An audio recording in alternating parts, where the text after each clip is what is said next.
At this time, I'll call to order the City of Joliet Combined Council meeting for September 5th, 2023. Mayor Terry Darcy presiding. We will open the meeting with an invocation and prayer from Pastor Allen from the Greater Bible Way Apostolic Temple at 1214 Brown Street, after which the Pastor Allen will lead us in the Pledge of Allegiance.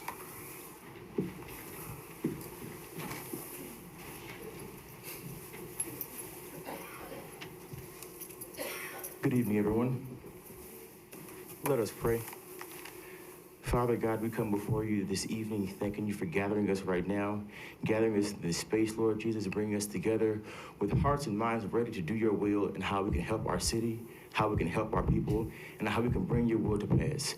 I pray that you touch each and every person in this room, Lord Jesus, that we may understand your presence is here, Lord God, and that your power is going to take control. I pray that you help us all from the east of Joliet to the west of Joliet, Lord Jesus, all of our neighboring suburbs, our neighboring cities, towns, and villages. I pray that you be in this room, Lord Jesus, that we come together to understand what your will is for us to do today. We give you all we have, we glorify you and honor you, serve you and lift you up, and we pray that you fill us with your spirit and your anointing. In the mighty and master's name of Jesus, we pray, we thank God.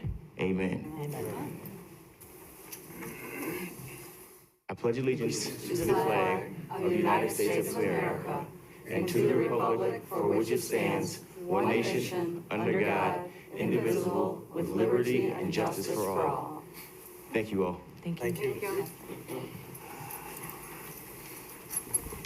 We'll begin with roll call. Mayor Darcy. Here. Councilman Cardenas. Here. Councilman Clement. Here. Councilman Guerrero. Here. Councilman Hug. Here.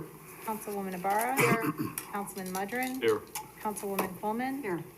Councilwoman Reardon. Here.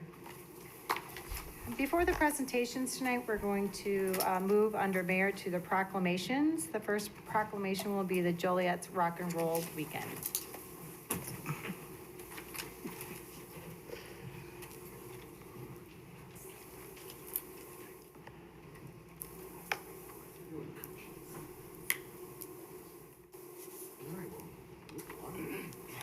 Yeah.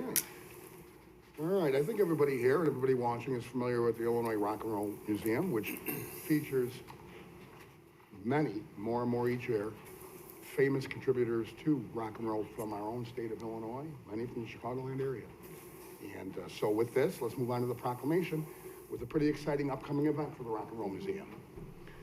Whereas the Illinois Rock and Roll Museum on Route 66 in downtown Joliet, a registered 501c3 nonprofit organization, will host a 3-day celebration honoring and preserving Illinois' strong contribution to the world of music and entertainment on Friday, September 15th, Saturday, September 16th, and Sunday, September 17th, 2023.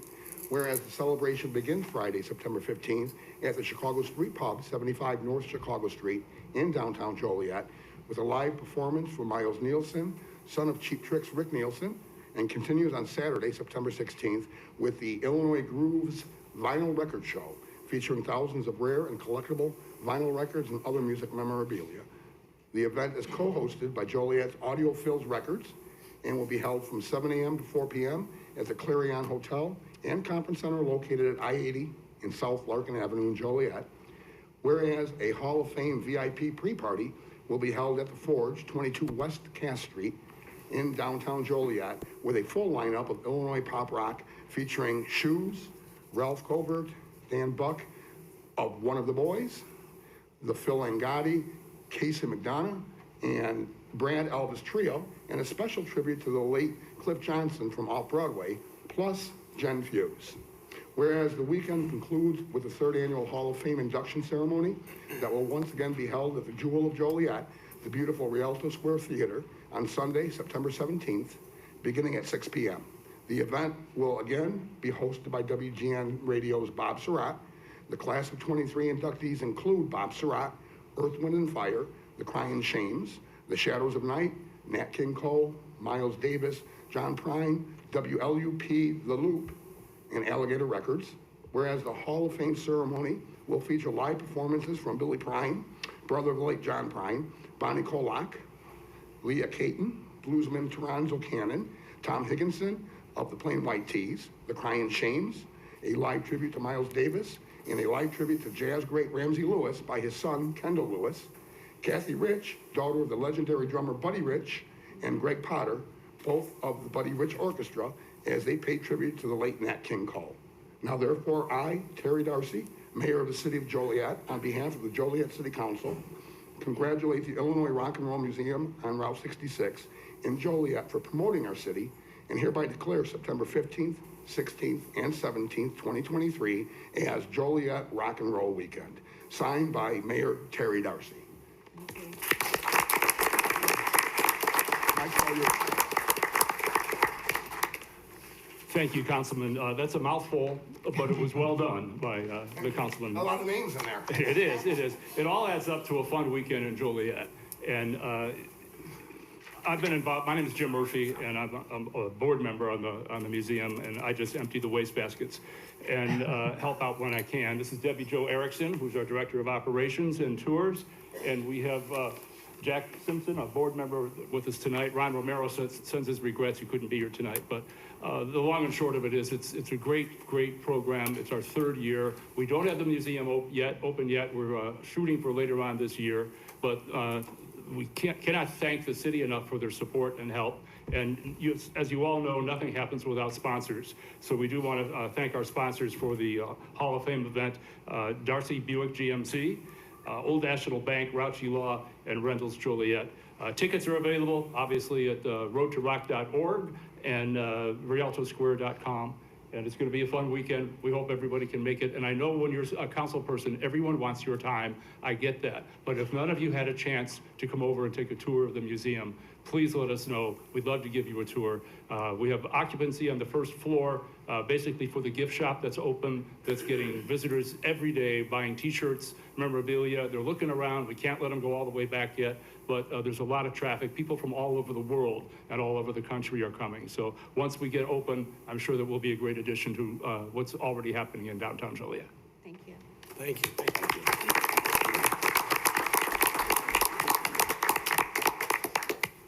Next is the proclamations recognizing Neighborhood Hero Award winners.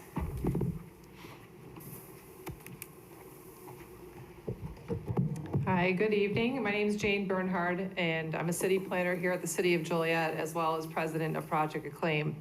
And on behalf of both of the city and Project Acclaim, I'm going to lead off the annual Neighborhood Hero Award winner recognition program tonight.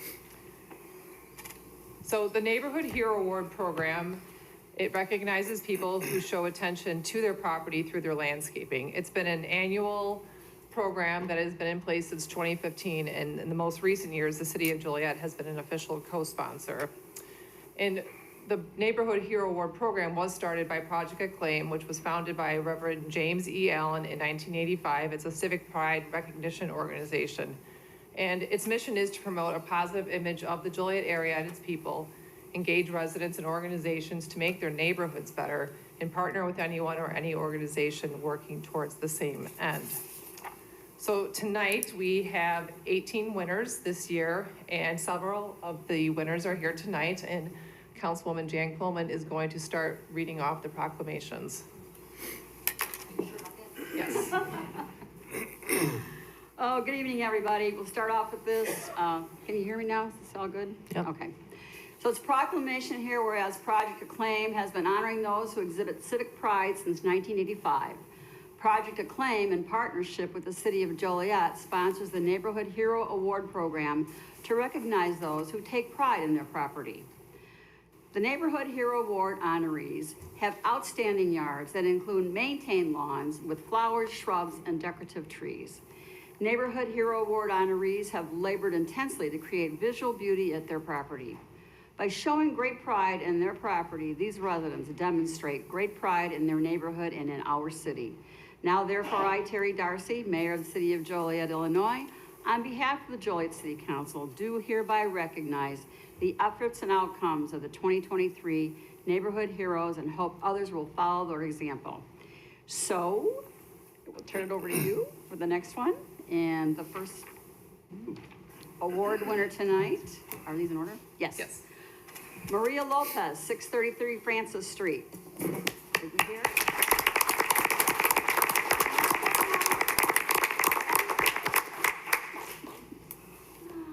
This is your moment. Thank you. you so much. Do you want to say anything?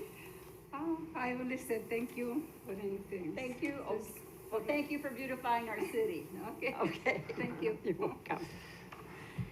All right, next is Sue Ward, 713 Cowles Avenue.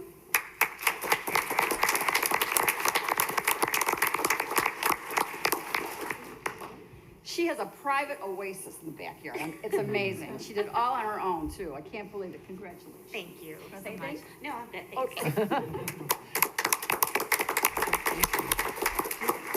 Okay. The Isham family, 1010 Westminster Road.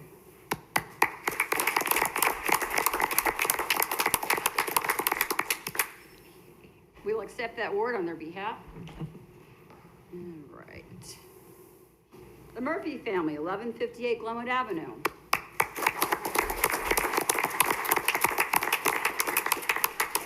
Accepting the award. How about that? Yes. Okay. Bruton. The Bruton family, 1208 Rowell Avenue.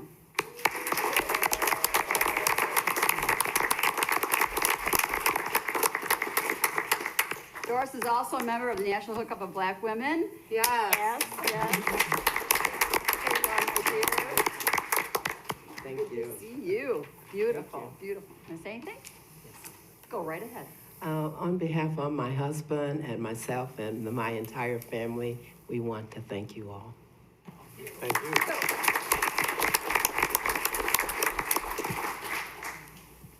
We don't know. Okay, Horvath family. Yay. 1216 West Acre. Thank you. Can I say anything? Not an award that I was trying to get. It's a beautiful city. We can all make it better if we want it to be better. Thank you very much. Thank you.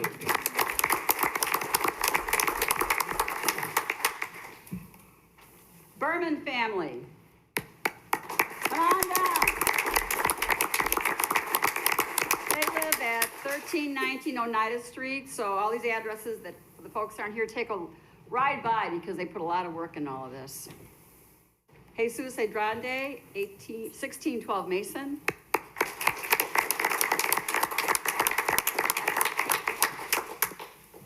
The Hondros family, 3305 Aspen Court.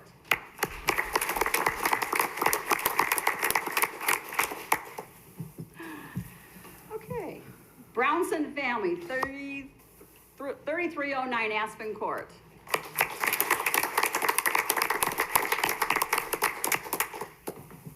Heather Lamb, 600 Cornelia Street.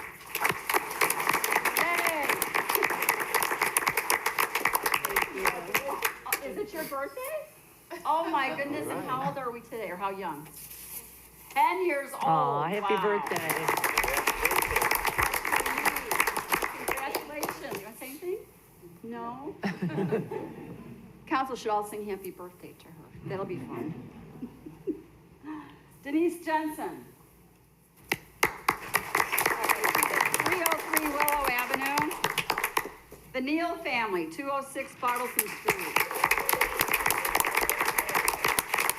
I know, they're here.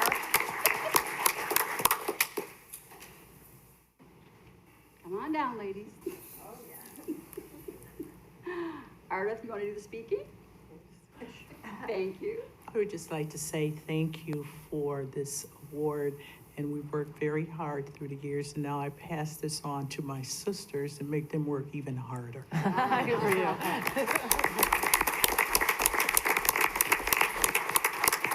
And Ardith is also a member of the National Hookup of Black Women as well. Thank you, Ardith.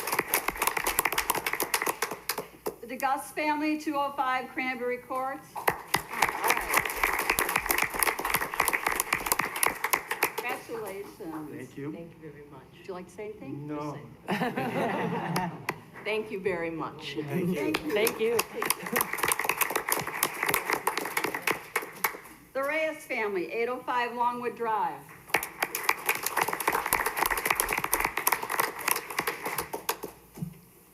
Letha Davis, 880 Copley Lane.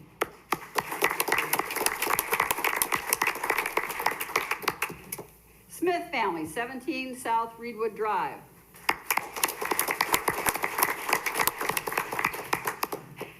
last but not least, the Kump family, 1201 Buell Avenue.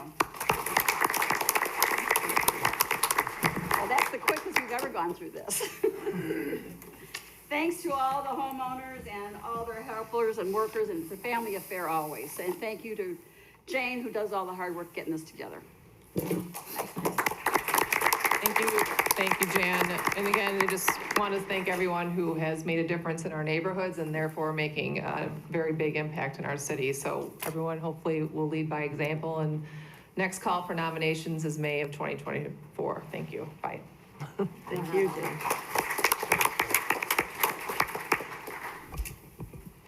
Mayor, if I may.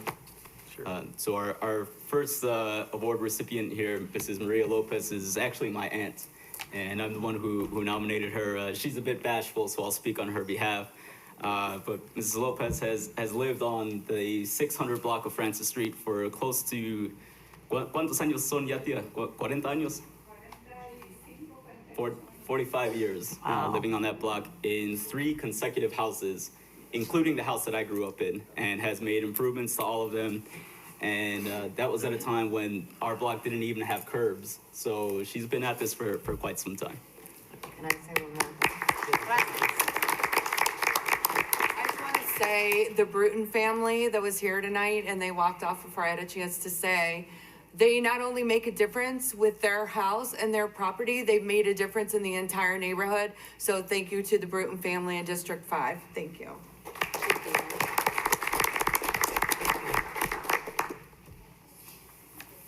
Moving on under presentations, the first presentation this evening is a comprehensive water and sewer rate study by Allison Swisher, Director of Public Utilities.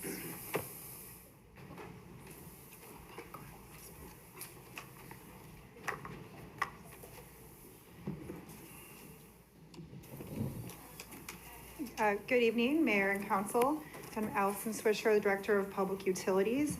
And tonight, here with me are our consultants, Dave Nauman with Burns & McDonald, who's our rate consultant, and Carol Molesky with Stantec, who has been doing the affordability assessment. Right, so tonight's presentation is a follow-up to the presentation that we made in July, where we had discussed the process that we would use for reviewing rates and establishing the new rate structure. So tonight, again, we're going to discuss the revenue drivers that necessitate rate increases. Then I'm going to turn it over to Dave, and he will talk about the financial planning that was conducted and also the recommendations for the rates and fees. Then Carol will take that updated information on the proposed rates and discuss the affordability measures and impacts that it has. And then I'll come back and talk about opportunities for residents to control their water and sewer bills through water conservation and the next steps. So in July, we talked about inflationary pressures that are not something that anyone should be surprised about. You know, when you go to the grocery store, you see that everything costs more. And that is the same for the water and utility industry. So historically, inflation has been about 3%, but in the last 2 years, it's been about 7%. And so that impacts both our operational costs and our capital costs. And we do have an extensive and intensive capital improvement program through 2030. Tonight at the Public Service Committee, we did a presentation on an update on the alternative water source program and the baseline budget and schedule that has been developed for the program. Joliet's obligation related to that program is over $1 billion. Along with that is our water main replacement program and lead service line replacement program, which is necessary in order to reduce our non-revenue water to less than 10%, which is a requirement for our Lake Michigan allocation. That is about $600 million. On the sewer side, we also have a number of capital projects that need to be funded between now and 2030. First is our last phase of our combined sewer overflow long-term control plan program. That's about a $15 million project, and that is something that's mandated by EPA that we complete. We also have expansion of our West Side wastewater treatment plant, which is required in order to support continued growth in that basin. And then we have two programs that we continue to support in order to be proactive in replacing our aging infrastructure, our lift station rehabilitation program and our annual sanitary sewer rehabilitation and investigation program. So those programs are important to reducing basement backups and reducing overall operational costs for the sewer system. So once we have all of the anticipated expenditures identified, we turn that information then over to Dave and have him determine the rates required to generate the needed revenue to support those expenses. So I will turn it over to Dave now to talk about the rate recommendations. Thank you, Allison. Dave Nauman, Burns & McDonnell. And we will start off by a summary of the financial plan that indicates the revenue increases necessary to fund the projects that Allison just walked through, at least initially, as well as inflation on your operation and maintenance expenses as well. What you see is a higher increase on the water side. There's more going on there with the alternative water source program. Sewer looks a little more like inflation. That traditionally we would think of average increases in the water and sewer industry to be about 5 to 6% a year. That one looks a little more like what we would traditionally think of as inflation in water and sewer utilities. On a combined basis, it's about 11 to 12% for the next 4 years. As Allison was mentioning, this funding enables implementation, continued implementation of the alternative water source program, including meaningful efforts to reduce the unaccounted for water. It allows you to be proactive in replacing aging infrastructure. And as part of the funding plan, there's a concerted effort to take advantage of low interest loans to minimize the cost of borrowing. The scope for the fee was fairly comprehensive. And so one of the things we looked at were fees outside of normal user charges, your normal water and sewer bill. The first one I'll talk about here is connection fees. Connection fees are charges when a new development, a new connection joins your system. This is the charge that it is intended to recover the cost of growth. So there's capacity that's there, paid for by existing ratepayers. This helps restore some of that cost of capacity. If you didn't have connection fees, then these sorts of costs would be recovered through your ongoing water and sewer fees. There's a methodology to this. The graph or the symbols at the top kind of gives you a very high-level summary of what that is. The calculation that comes from that process would give you the maximum recommended fee, the maximum we could support as a recommended fee.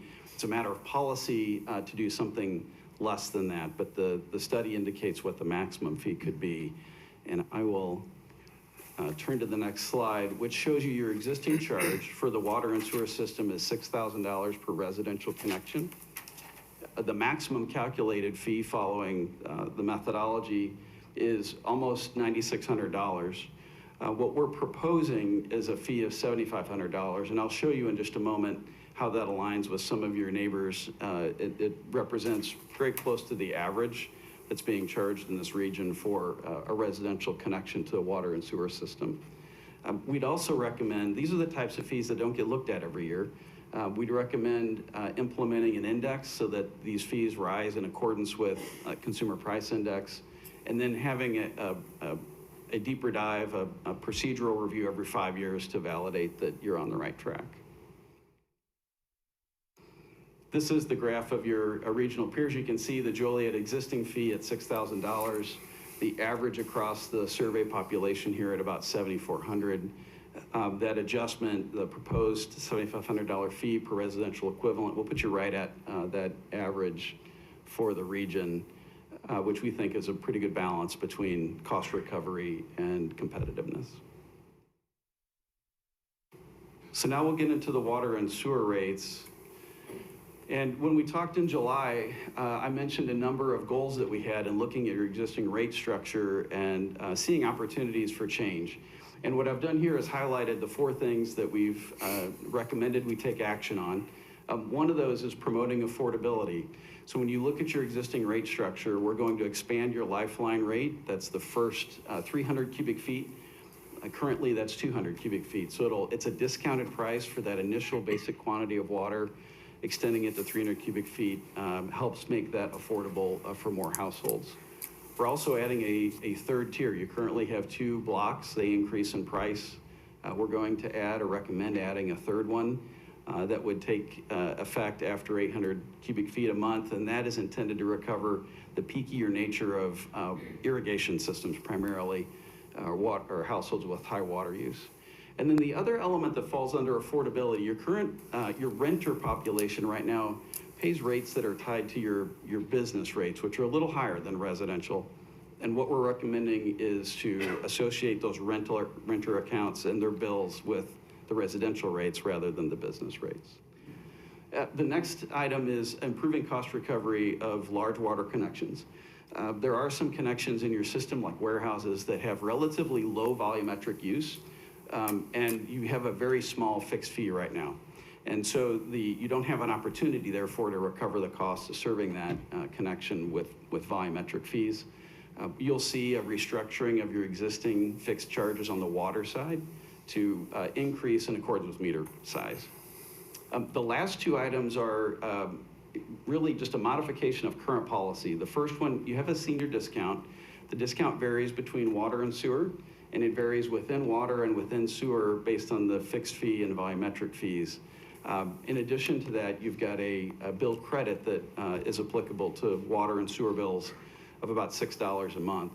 What we're recommending to simplify that is to standardize it at 25%, a 25% discount for the fixed fees and volumetric fees, and I'll talk to you more when I show you rates here in a minute, what that applies to, and then phasing out the bill credit over the next 4 years.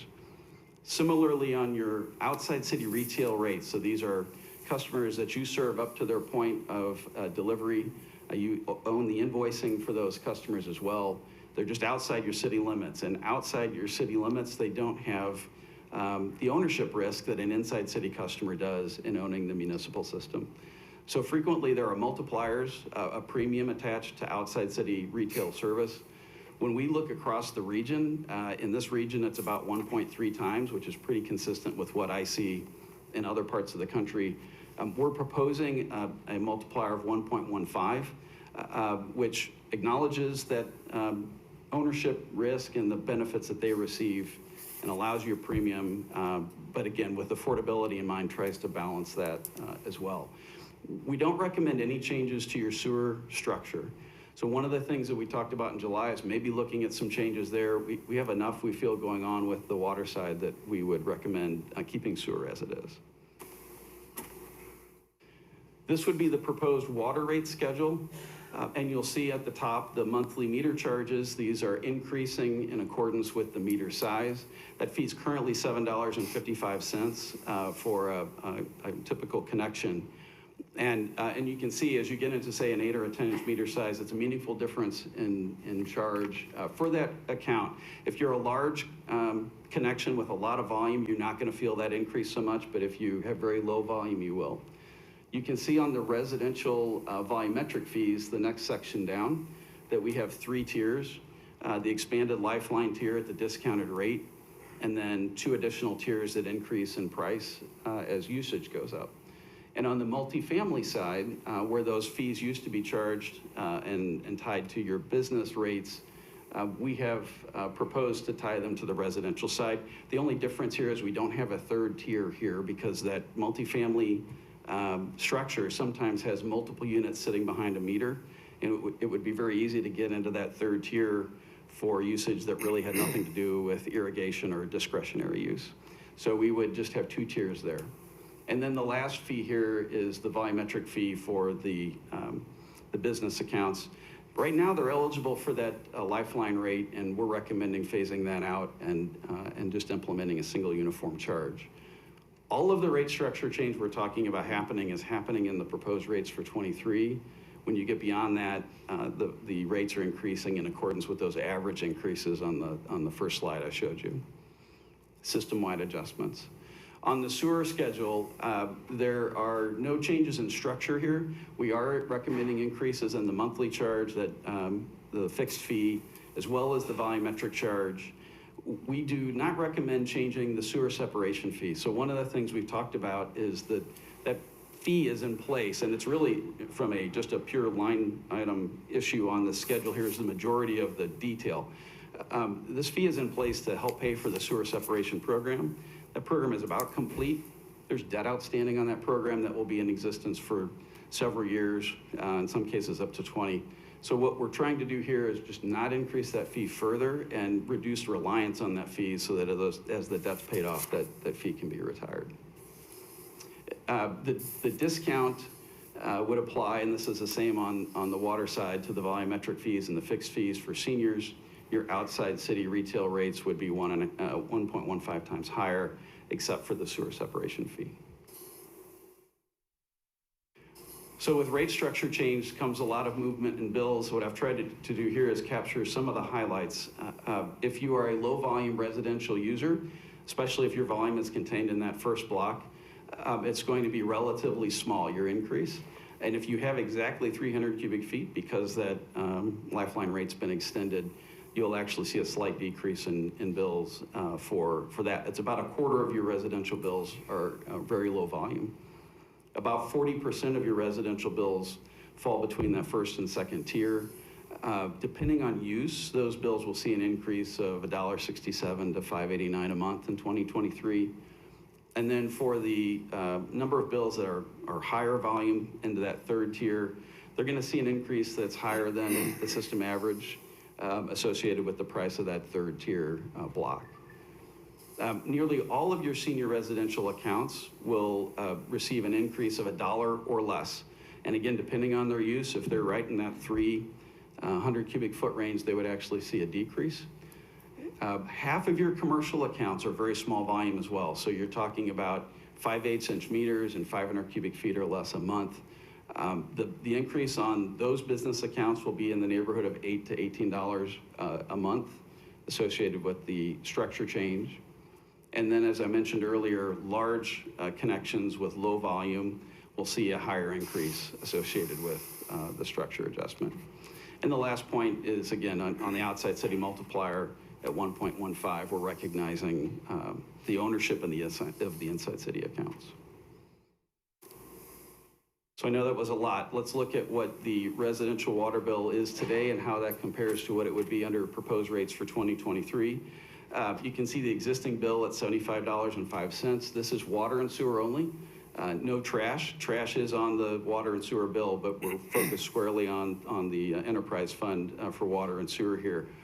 With the proposed change, that would increase about $5.89 for the 600 cubic foot customer.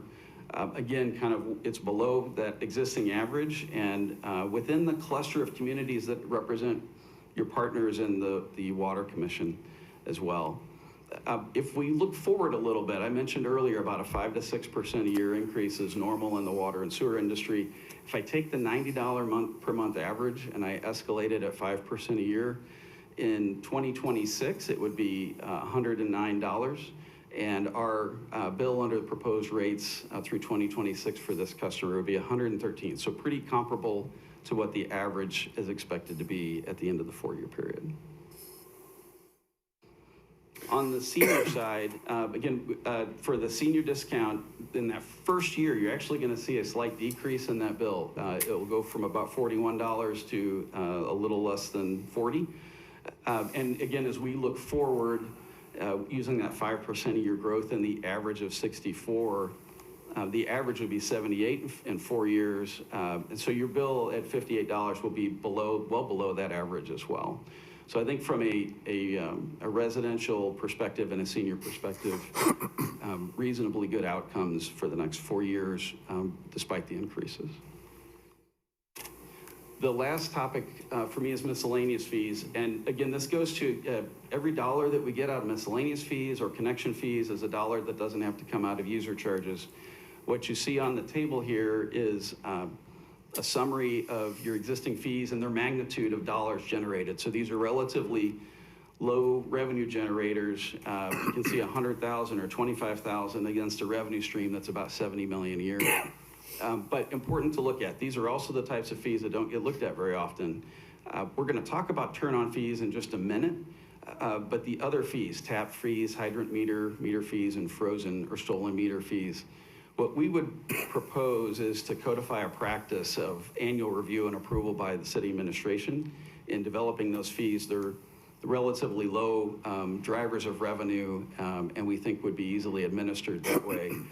We did, in looking at turn-on fees, have a recommendation here that I think is helpful when we think about affordability.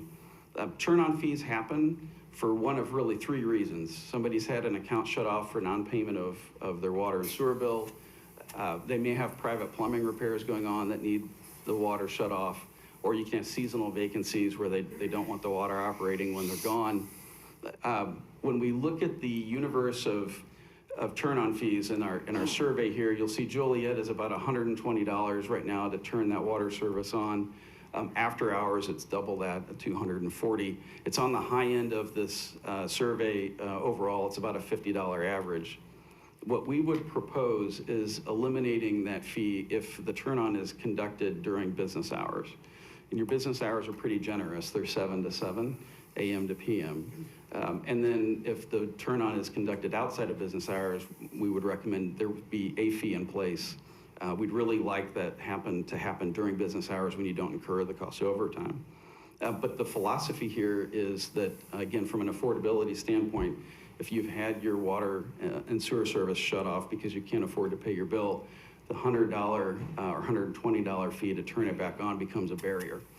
And from an affordability standpoint, we think this makes sense. The city of Chicago has eliminated theirs. You can see them at the top at 0. And that would be what we would recommend for the turn-on fees. And I think at this point, Carol will come up and talk a little about affordability. Thank you, Dave. And good evening, Mr. Mayor and members of council. My name is Carol Molesky from Stantec.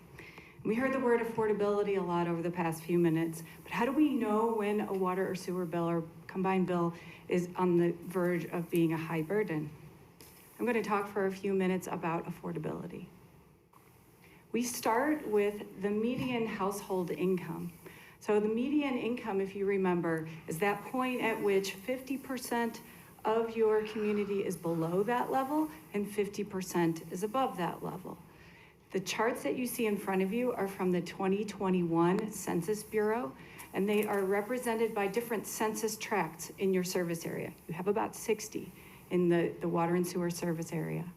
On the left are the residential owners, and the MHI, or median household income, is about $97,570. For tenants or renters, that is much lower. It's $38,592.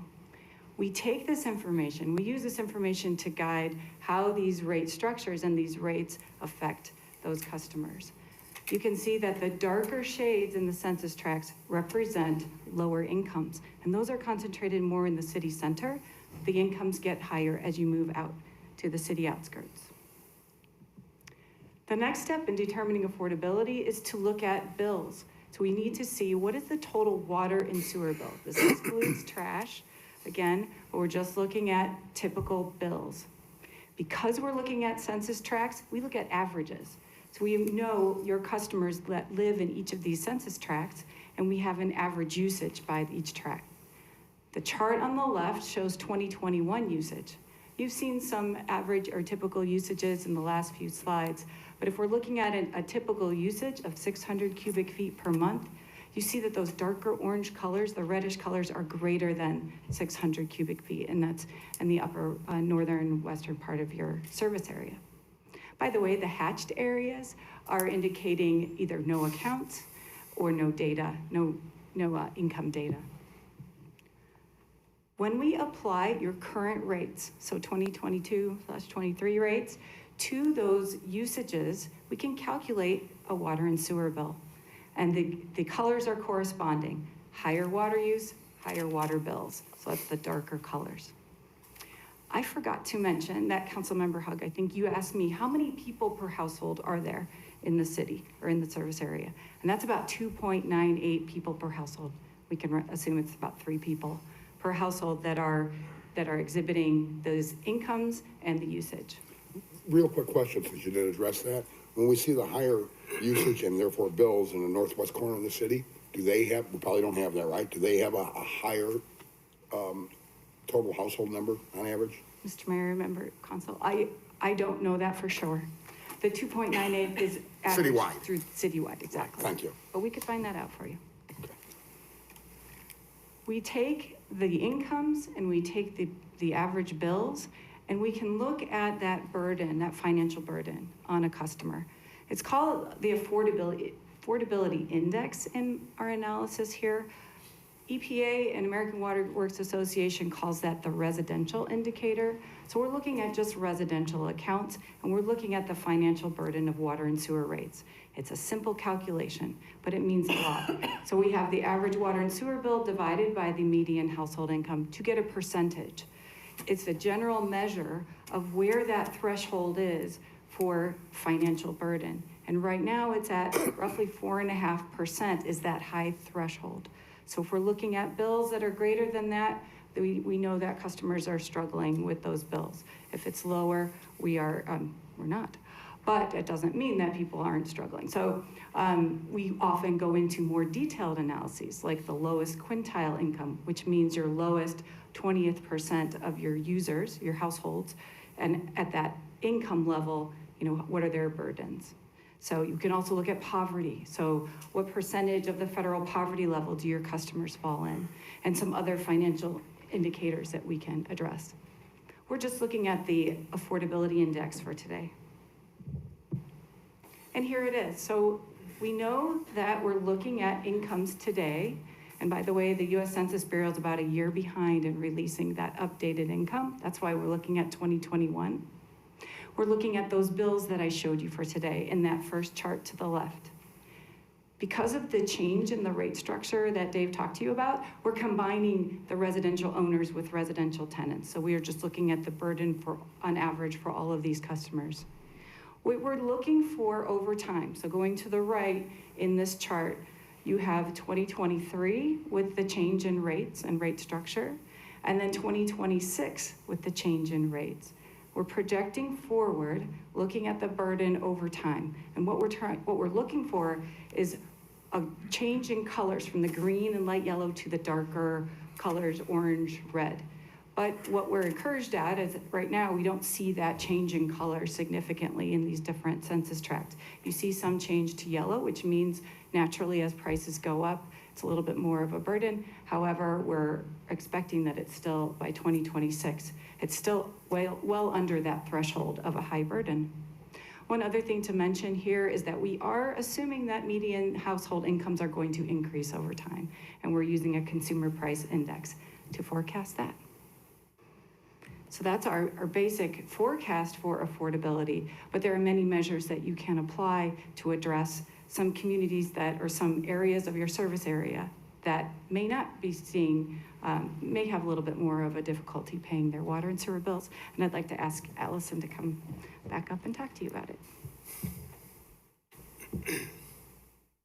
Right, so based on what Dave and Carol have presented, I think you can see that there's really opportunities for residents to control their water and sewer bill through monitoring and management of their water usage.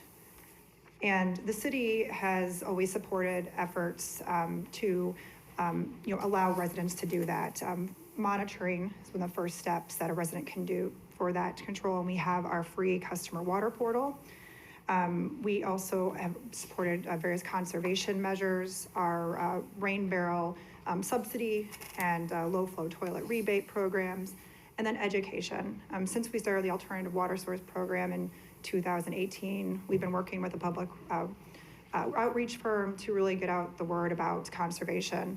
It could be as simple as taking shorter showers and turning off the tap when you brush your teeth. So again, there are the city is supporting residents in their efforts to try and save on their water and sewer bills through water conservation. I'll talk about a couple of these more specifically.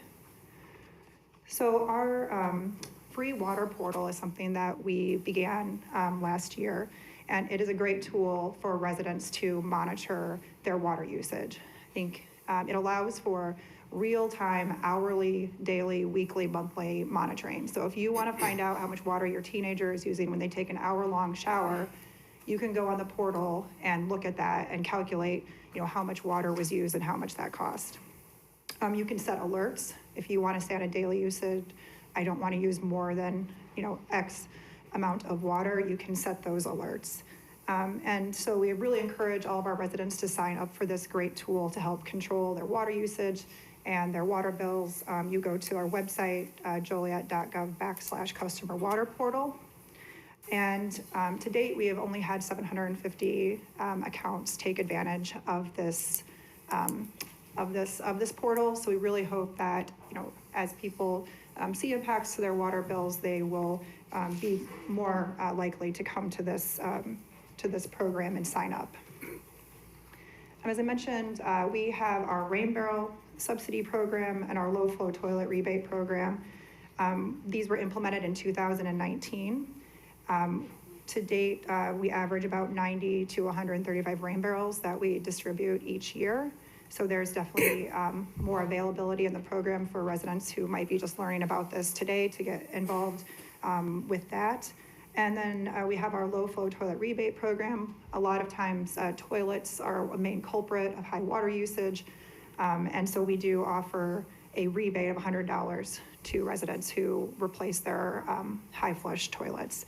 Again, we've only had on average about 5 participants each year in this. So again, there's a lot of opportunity for residents to become educated and take advantage of these. So I just want to conclude with some next steps. When we talk about affordability, the council challenged us to come up with, as we knew that rates were going to be increasing because of all the large programs we're currently working on, to really look at ways to address affordability. And I believe we've done that through looking at the increasing the lifeline rate, adding the third tier, and restructuring how we do the flat fee for the water rates through the increasing meter fee. Further affordability measures such as reducing the water turn-on fee will do that, and Finance Director Kevin Singh is looking at some modifications to our to the late payment fees, and those will be presented at the Finance Committee on September 19th. The updated water and sewer rate ordinance we would present to the council at the October 3rd meeting for consideration, and assuming that that rate ordinance is approved, the new rates would become effective November 1st. So we will take it upon ourselves at a staff level to make sure that we continue our ongoing education of residents regarding water conservation and really focus our educational campaigns on ways that you can control water usage and ultimately then your water bill through water conservation. So that concludes our presentation. We'll take any questions. Yeah, go ahead. I'm interested in knowing what other revenue streams for paying for this. Like, I had seriously thought about, like, I don't know, an entertainment tax for people visiting the city from outside of Joliet. We heard about how much that happens. Just, I'm having a hard time with the burden squarely being on the residents. And just for example, I work in Health and Human Services, and I'm on that side of it, seeing thousands of residents that can't pay their water bill now.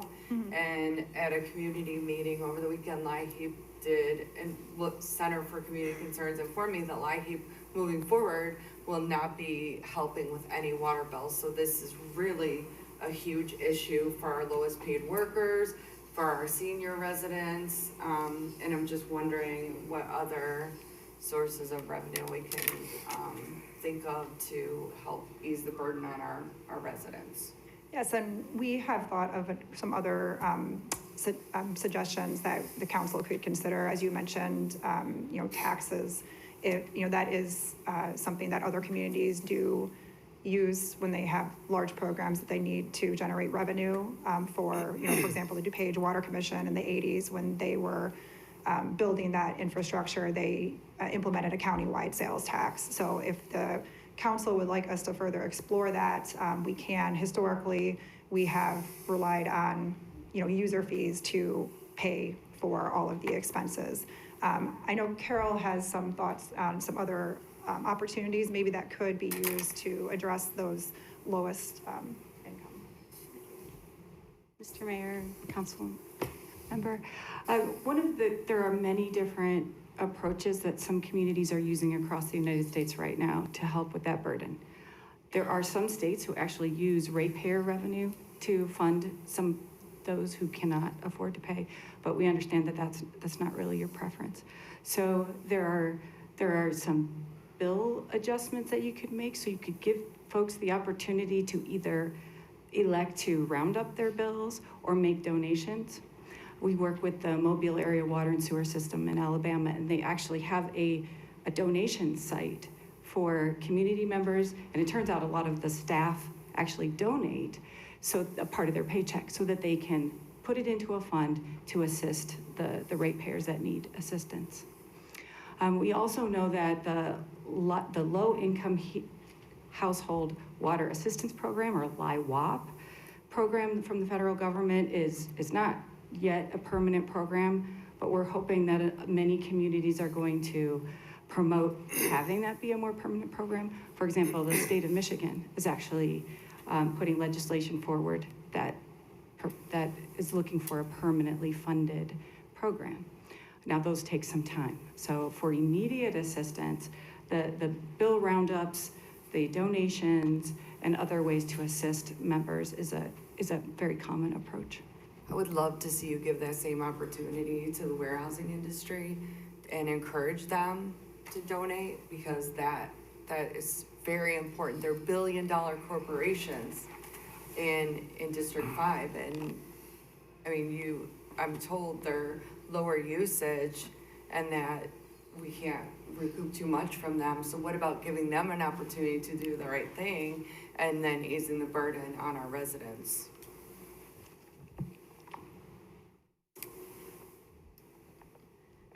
Yes, so if the council would like us to explore a program like that, we can, further evaluate that. We had, identified one of the main issues with that is trying to administer that, and we would like to find and partner with a local organization that already does manage, programs like that, to utilize them for the administration. So, and I know with your involvement, Councilwoman, that might be something you can assist us with. Yeah, I would be happy to assist you with that, and I would like to see that happen. Okay. Are there any questions? Mayor? Yeah, I just got several quick, brief questions. I noticed they used the phrase earlier, the gentleman, that they were determining the maximum tap-on fee. Maximum based on, is there some kind of regulation I'm not aware of, or maximum based on protocol averages? Connection fees are guided by a protocol, and so the calculation looks at your current system value divided by the capacity that it serves, and that would, I'm simplifying it, but that provides the basis for that fee. Going above that fee would kind of distance yourself between the relationship of the cost and the charge itself. So that it's important with connection fees, you've got what's called a rational nexus between the charge and the way it's developed and the level of service that's being provided. If I remember correctly, you said that you're recommending 7,500? Right. But the maximum is 9,100, it was about 95, 96. Why not recommend them the total for the newcomers? You could. The incremental revenue, those fees are lumpy, so it depends on the development happening in any given year. But you budget right now about $1 million a year in connection fees. With the recommended, the 7,500, that's about $250,000 of additional revenue. If you went to the 9,600, it's another couple $100,000 worth of revenue. So when we looked at the relationship of, all right, where are you at, and there's one school of thought that says we want to be competitive regionally, so we promote growth. So we looked at where you were at kind of within the region, we knew what that maximum fee was, and that's how we derived the 7,500. And before you sat down there, because I think it was in your presentation too, and what is the logic behind, if I look at the different graphics that were shown, and who's struggling or not struggling, and it doesn't seem like we had anybody red struggling, was the gist of the presentation. Why reduce, I'm not saying we should increase, but reduce renters' rates? Well, renters' rates are generally, the income associated with renters is generally among the lowest of your population.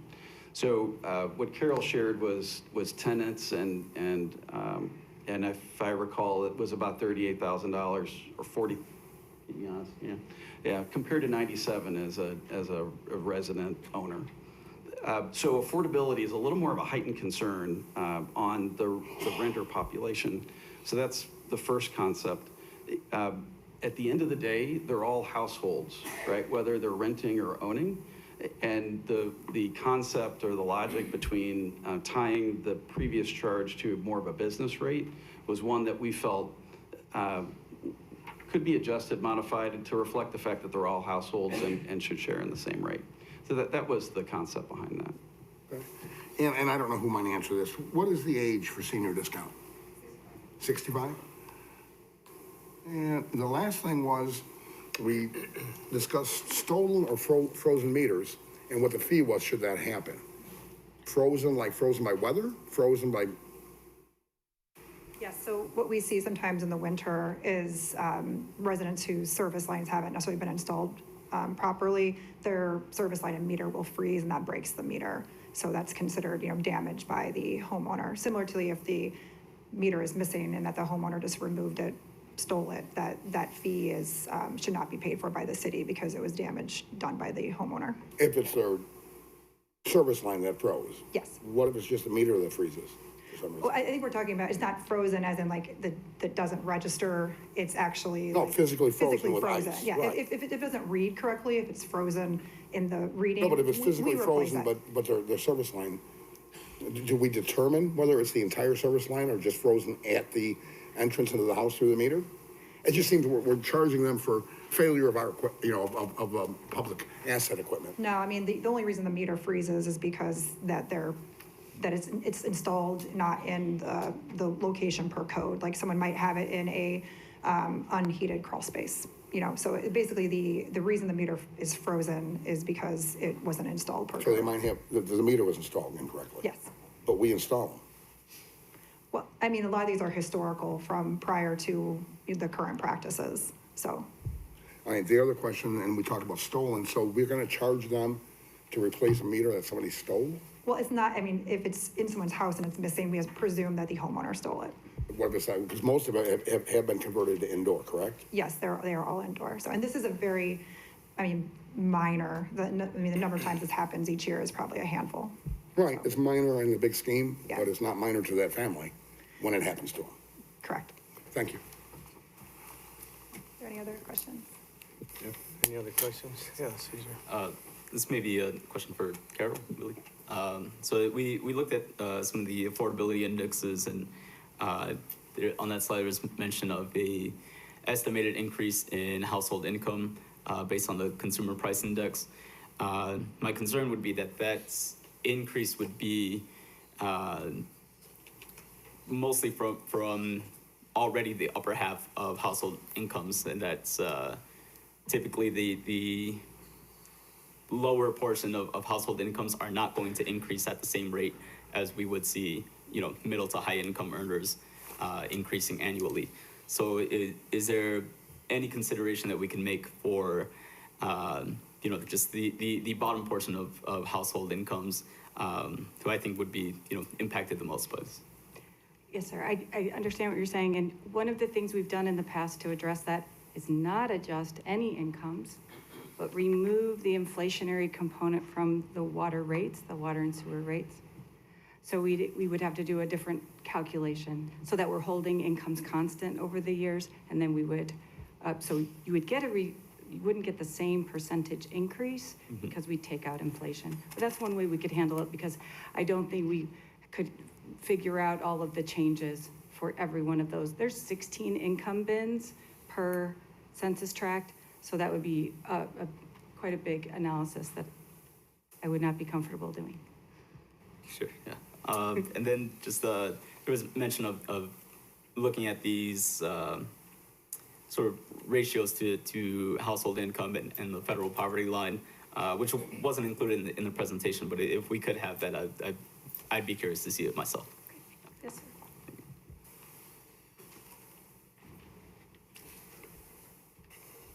Any other questions?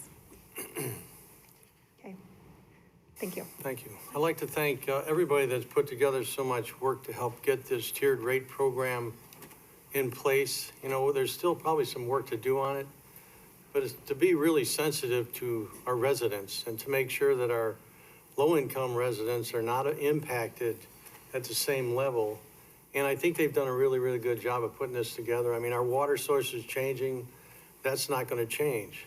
But how we treat our residents and how they pay for the water is something that we have control of. We're doing our best to make sure that we're equitable to everyone. So thank you for all the work you've done.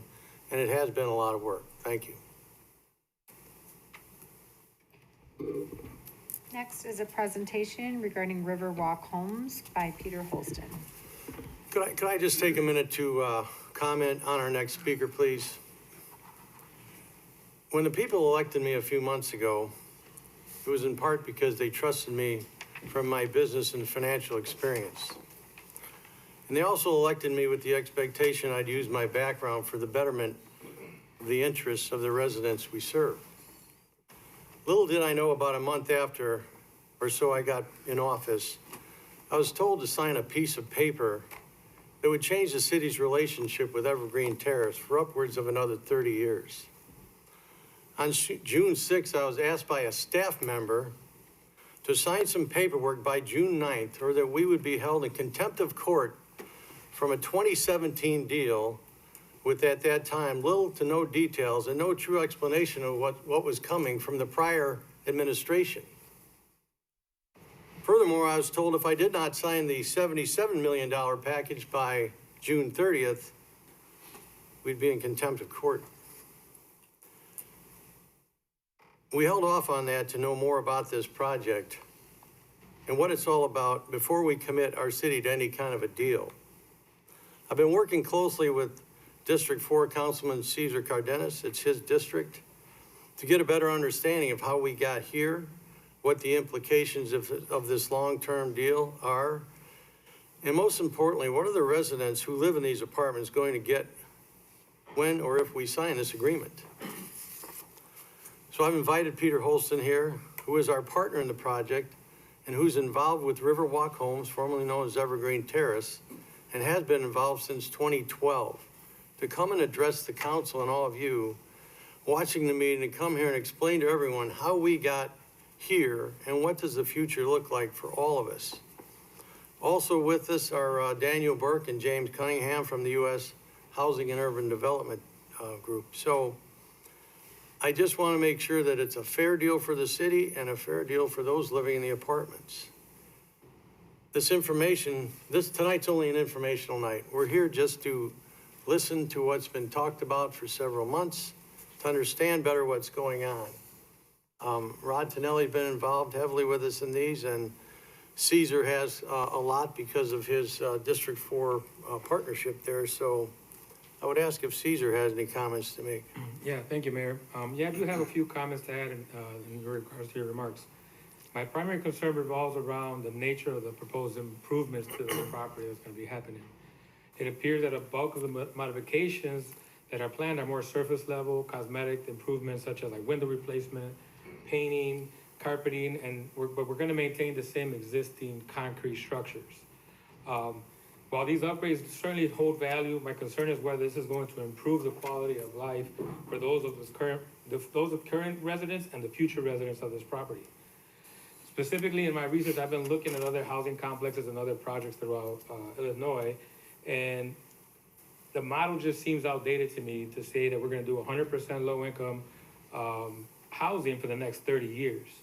So that's kind of concerning to me of what is the quality of life that we're going to be bringing to the people with this project. I'm not sure that this is what is best for the residents.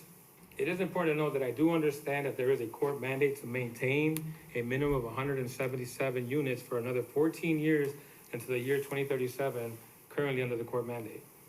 My question is, I wonder, is there a way to uphold the court mandate of another 14 years, or is there an alternative way for us to that would unlock this outdated model, that would unlock us from keep staying in this outdated model for another 30 years.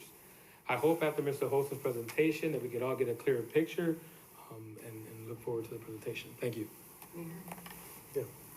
I just want to say that I am an employee of HHCD. I'm on the nonprofit side. My employer is Jackie Holstein. So I will not be commenting regarding this situation. I'm on the nonprofit side, but I additionally will not be voting on anything that's related to this project. Thank you. Peter? Thank you.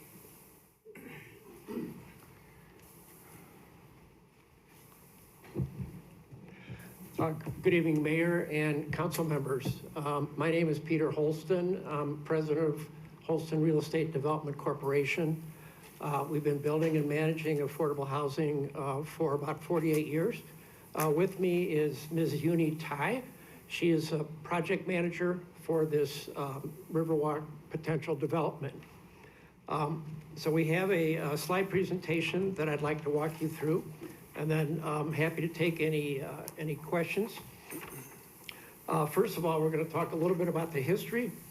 Back in 2012, we received a phone call from the city of Joliet asking for assistance in helping them with the potential coming back to the city of the property through a condemnation and eminent domain. And we came down and visited with the city staff, and we're happy to help. In 2013, there was a settlement agreement between Joliet and HUD based on some potential litigation, I guess, having to do with taking back of the property. In 2016, Holston and Joliet formed a partnership called Riverwalk Homes LLC to jointly own and potentially redevelop the property. In 2017, HUD approved the transfer of ownership to Evergreen Terrace and 1 and 2 to the Riverwalk Homes LLC, which was an equal partnership between Holston and the city of Joliet. After acquisition, we began work on potential redevelopment scenarios, putting together 5 different scenarios that we brought to the city council. They had different options in terms of the number of units retained. We looked at retaining all of them. We looked at retaining half. We looked at retaining the minimum of 115. We put numbers together that showed financial viability of doing it different ways. And then in 2018, in September, the City Council approved retaining 177 of the 356 units and doing a permanent relocation to 179.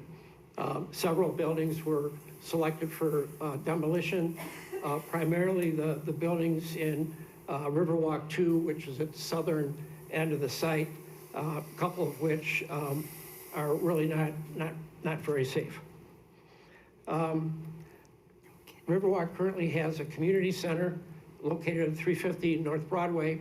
In the original settlement agreement, there was talk of erecting a new one at the north end of the site. And seeing as that property was in really decent condition and could be rehabbed, HUD agreed to let us keep that as a community center. Through an RFP process in 2020, the city and Holston selected architect from a company called HED. Susan King, who's a principal with the architect company, is over here. And then we did a status update in 2021, similar to what we're doing now.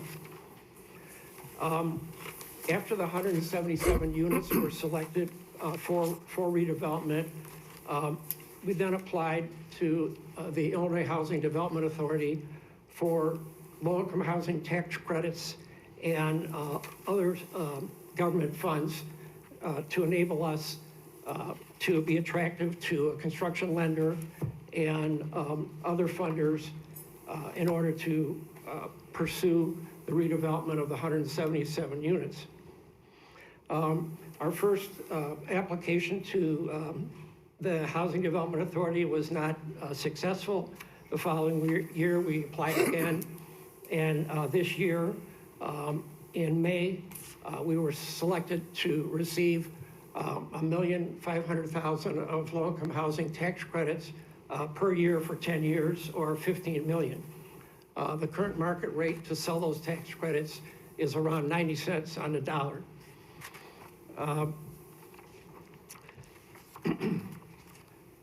In 2018, oh, that's the other one, all right.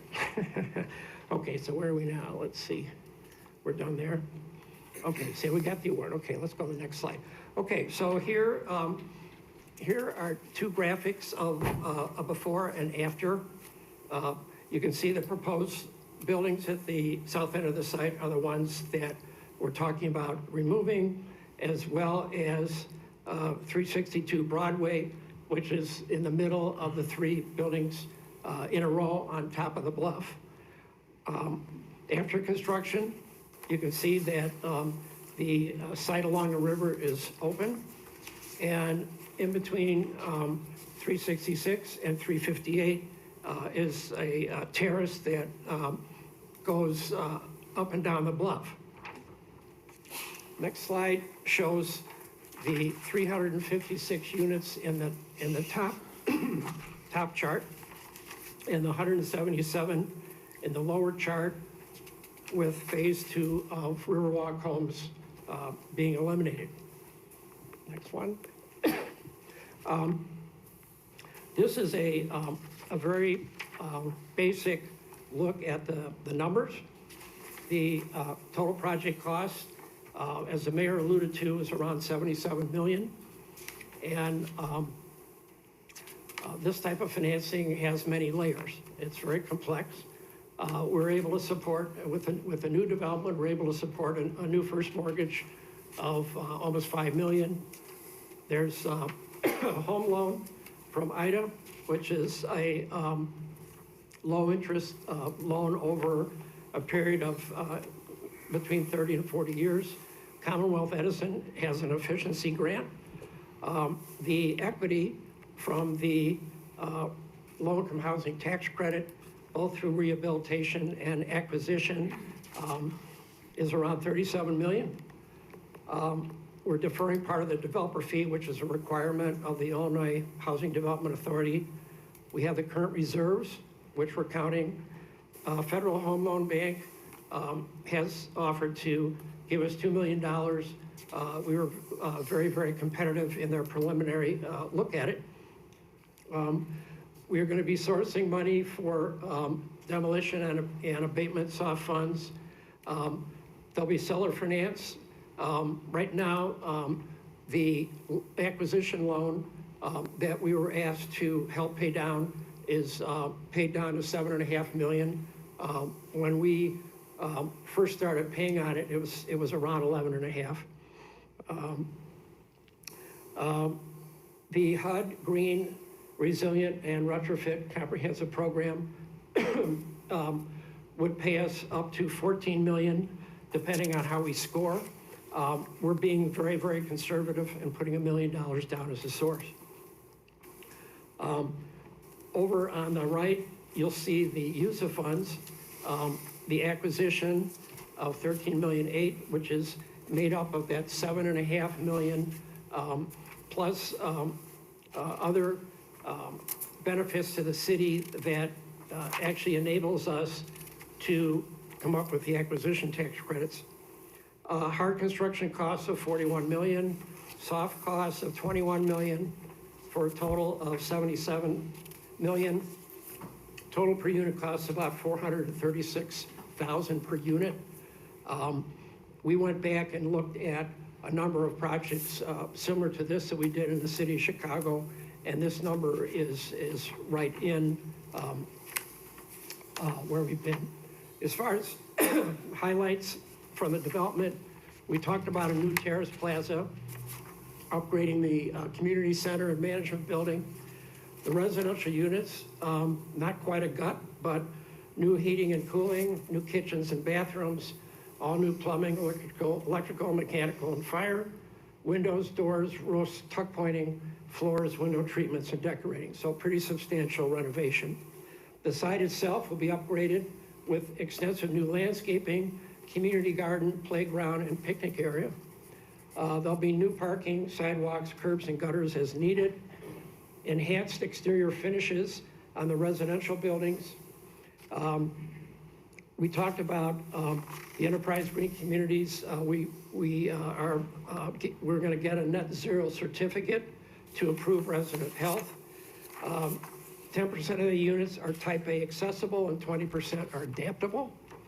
And the $14 million program that we applied for, we just spoke about.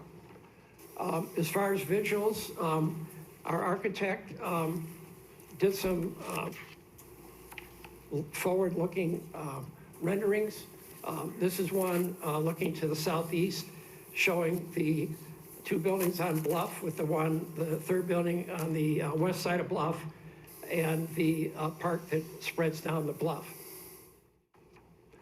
This one was a detail of the landscaping feature that goes down the bluff, with areas at the top and bottom, and a meandering sidewalk going down, and also ideas of potential landscaping that we would use in that feature as well as elsewhere in the site. This is a rendering looking up the hill at the bottom of the landscape feature, showing people doing their thing, whatever that is, and enjoying a beautiful day in Joliet. Here we took a look at possibilities for the exterior of the buildings. As many people have called out, these are quite pedestrian buildings, reminiscent of an earlier day. And what can we do for a reasonable amount of money to make them nice?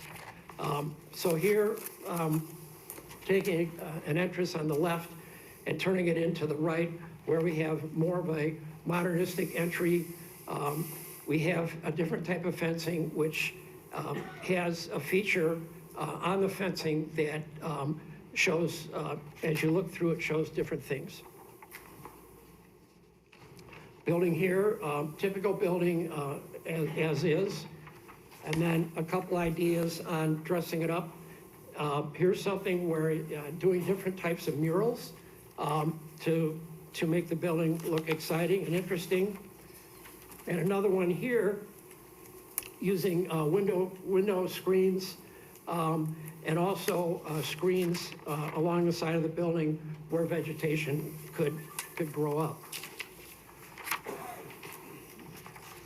Here's another look showing screens also, and different types of window awning type things over the windows.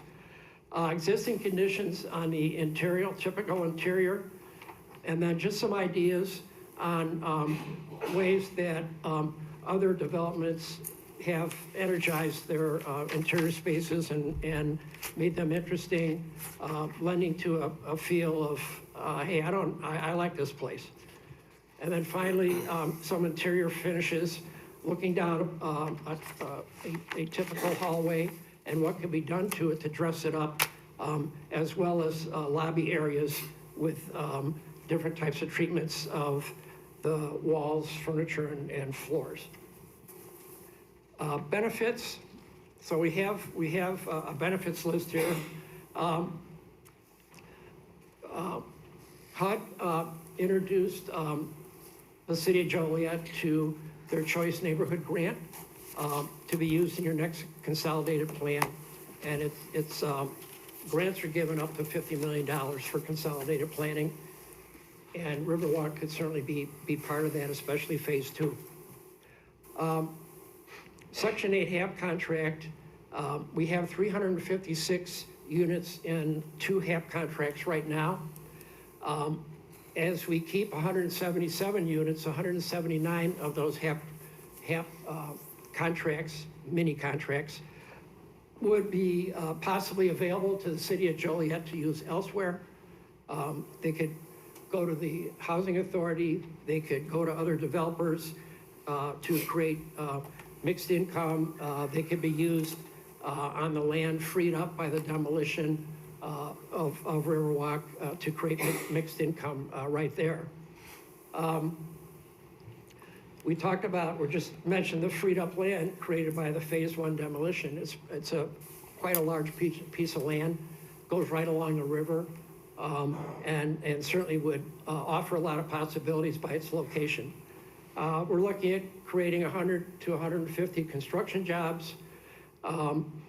We would continue the process of retiring the acquisition loan that the city did to buy the property by developer fee and future grants.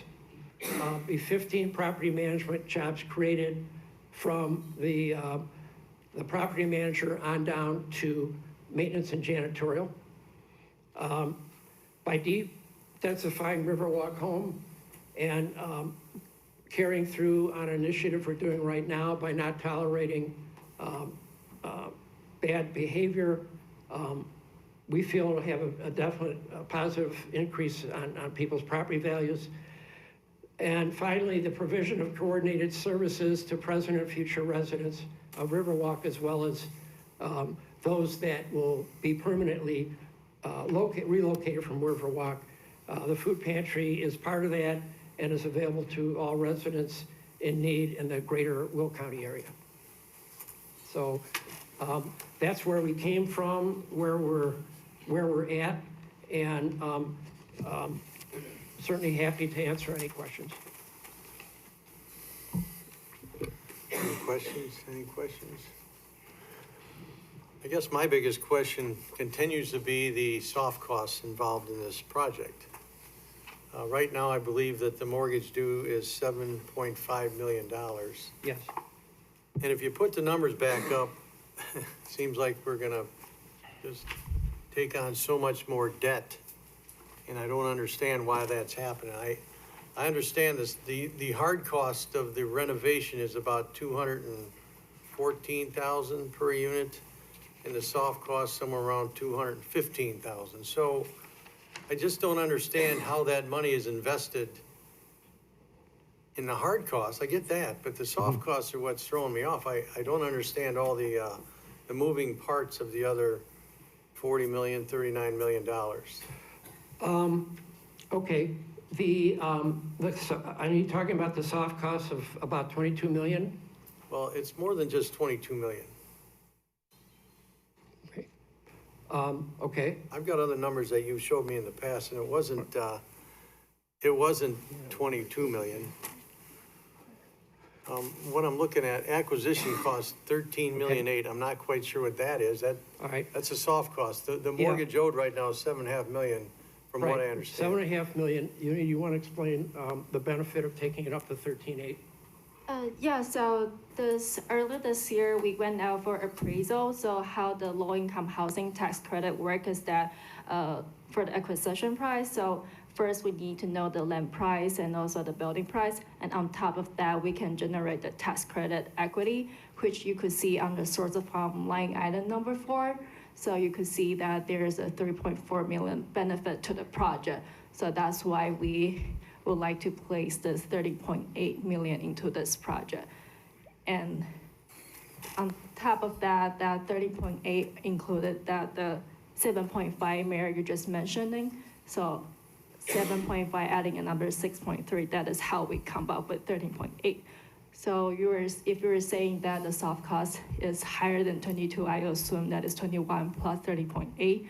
When we were working on other development in our project, we think with the rehab scope, this is actually kind of falling in the ballpark in terms of we have another project in the city that is actually around 500,000 per unit cost. So, but definitely we would want to explore more to how to bring down that cost so we don't have to include up that. But I think in terms of the approach is that to maximize the sources, we have to include the building price in terms of to generate the tax credit equity. So the value of the property that the tax credit partnership would be paying for the land and buildings it's based on a appraised value rather than what Riverwalk owes the city. Riverwalk owes the city $7.5 million. The new partnership is planning on paying market price for the property, and that generates $3.5 million of acquisition tax credits. So there's a benefit of an equity source, and there's a benefit that that the city is getting more for the property than it's owed because it's worth more. So I don't know if that makes any sense, but that's how we came up with that. And we ran that by our CPA and our tax attorney. Mayor? Yeah. Do you mind? No, go ahead. Of the original $15,060,000 that the city forked over up front, you're claiming, and it may be true, I don't remember getting the updates, that this project has paid us back nearly, roughly half? No. Or does that include money that was redirected from CDBG into this? That project? includes money that was redirected from CDBG. Since the property has been paying on that loan, we've paid it down $4 million. The rest of it was the CDBG to go from, I believe it was 14 million. So originally it's around like 15 million, and then so before we acquisition the building, the city used the CDBG fund for about 3 to 4 million, bring down to 11 million, transfer over to Holston, and then over the years, Holston has been paid out about 4 million. So right now, the remaining balance is 7.5.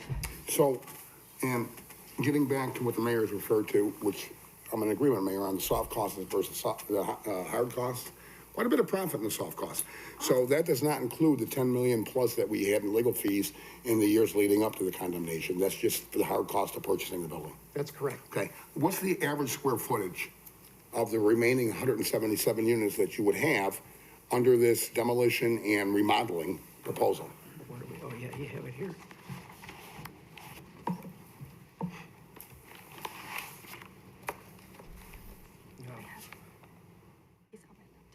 Okay, I thought we had it on here.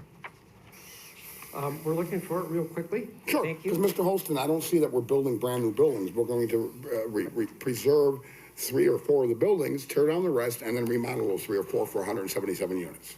That's correct. Okay, Yeah. at a total cost of $225,000 in hard cost, but adding in, as the mayor has brought up, and thank you, Mayor Narcy, $436,295 per unit, including the soft cost, where I think that's where the outside profit is hidden.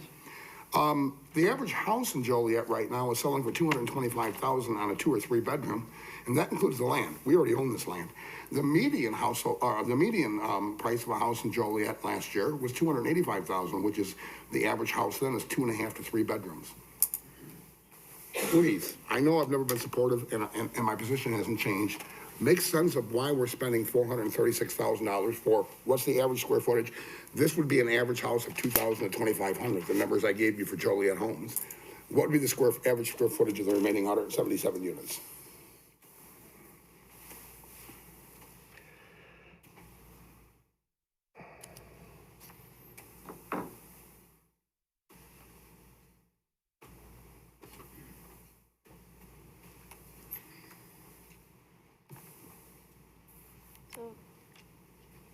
If you were only looking at the residential building, the average square footage is 160,000, and No, per unit.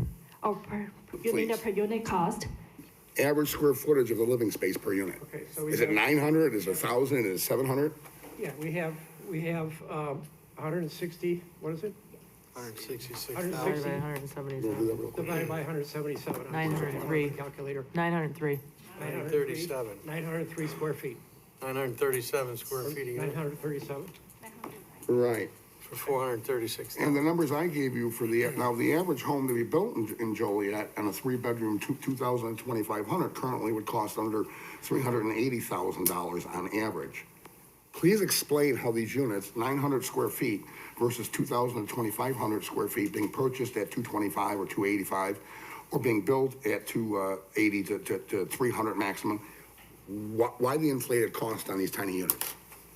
And these aren't being built, these are being remodeled, correct? Well, yeah, everything's being replaced, but that's correct. It's not a. The structure will remain. It's not ground up. Okay. It's not ground up. And the numbers I gave you here for purchase and certainly for building on the average residential home in Joliet, that's ground up. And that includes acquisition of that property that comes along with the actual physical property. And this, we already own the property. Right. Okay, so, we have a lot of financial partners, and they require a replacement reserve. We have an operating reserve. We have a reserve to keep the thing going while we're rehabbing it. We have a developer fee. We have architectural fees, significant. Every piece of this financing has their team of lawyers. We have interest on the construction. We have escrow for real estate taxes and insurance. We have to pay real estate and taxes and insurance while we're doing it, which I'm sure a homeowner would have to also. I'm trying to think. There's a string of soft costs that go along with this type of financing. What percentage of the $436,295 per unit cost is profit to investors?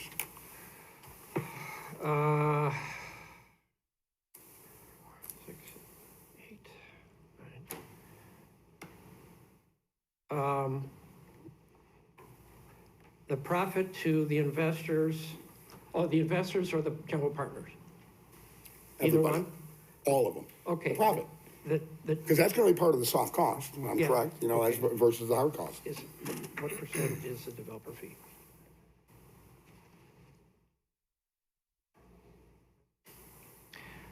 Can't we just do the simple math? If unit cost is 436 and hard cost is 225, we're talking about 211,000 in soft costs. Right, I'm just curious, Per I mean, unit. actual profit, Councilwoman, versus maybe there's fees that we're not understanding, you know what I'm saying? But- Yeah. But I understand what you're saying, that's the quickest way to point B. Okay. I think what we're asking is, there's a lot of lawyers and bankers gonna make a lot of money in this that won't stay in Joliet.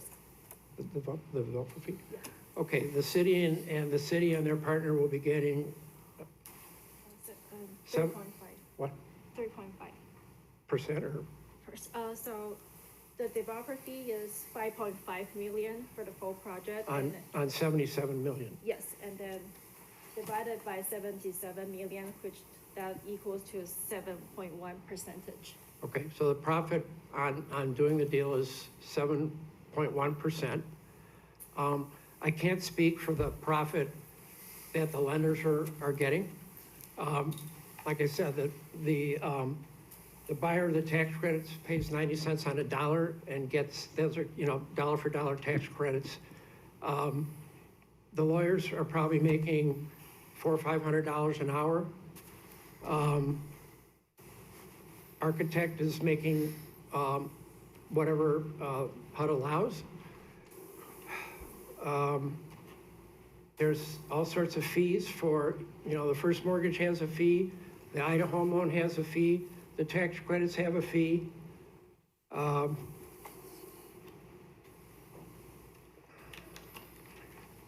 Okay, well, and I think it answers my question. I'd be willing to ballpark at least 35 to 45% of the total cost of the project is going in someone's pocket as profit or fees. Question, you alluded to the 179 remaining units and moving them elsewhere. Can you define elsewhere? What is called is budget authority.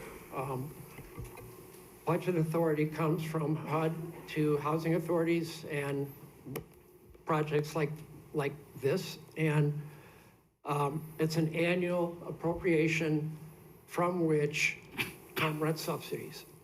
And once we permanently relocate 179 households with Section 8 vouchers, the budget authority for 179, the budget authority for those 179 households at Riverwalk is no longer needed. Normally, HUD would take that back or advertise to other development projects around the country. My understanding is some of the staff, and perhaps you, Mayor, have been in conversations where the regional office of HUD has offered the possibility of the budget authority for a 20-year HAP contract on 179 units. They might be interested in having it stay with the city through their housing authority. So yes, I've been kind of very immersed in all this the last few months. My question when it comes to affordable, can you kind of explain a little bit on the differences? Like right now you're mentioning those 179 HAP contracts. There is what we call the low income, affordable, then there's for seniors and there's some for veterans. Do those 179 have to be specifically low income? Is that affordable? And was there ever an option for this property to be just 100, that's my concern, right? It's just 100% low income as far as the project goes. And then moving forward, you know, when we've seen newer developments that have happened, I'm sure projects that we've spoke about that you've worked on, they're more mixed income, right? So Yes. low, affordable, you know, and there's a difference between senior housing, veteran housing, things like that. That 179, that's question 179 that we would have a budget authority over, would those be just for low income, or would that be for any one of those tiers of? Those 179 rent subsidies would have an income restriction. They could be mixed in the same development with unrestricted rents. So are they all just low income though? Is that like all between like, I mean, I think the low income, there's a difference, right? Low income and affordable, correct? Yeah, it depends. It's, there's, let me find this. Councilman, might I suggest, we can ask Dan Burke perhaps to address it from HUD? I think Dan can speak a little more definitively to, again, the idea here is that once the 179 families are relocated, per the settlement agreement we have with HUD from our prior suit that we settled, we have retained budget authority over those 179 contracts. So, again, I think your question is to what is the flexibility or approach we can take with those? Are they simply low-income housing HAP contracts? Could they be scattered site? Can they be applied to senior housing, veteran housing? So I think Dan's probably the best person to give us direction on that. Well, thank you, and Mayor, thank you for having HUD here tonight. I'm joined by Deputy Regional Administrator Jim Cunningham, who covers 6 states and has come out here tonight because we pledged to you when we met with you in our offices and in subsequent calls, if you asked us to come to Joliet, we're coming to Joliet because we believe firmly that this plan comports to the settlement agreement that you entered into in 2013, that I was the first thing I had when I was on my plate at HUD to deal with was to respond to the settlement of complex litigation. To the question at hand on the use of the remaining budget authority, as Peter alluded to, and as Rod very aptly mentioned, this isn't something HUD's kind of volunteering to do or I could do as a discretionary act.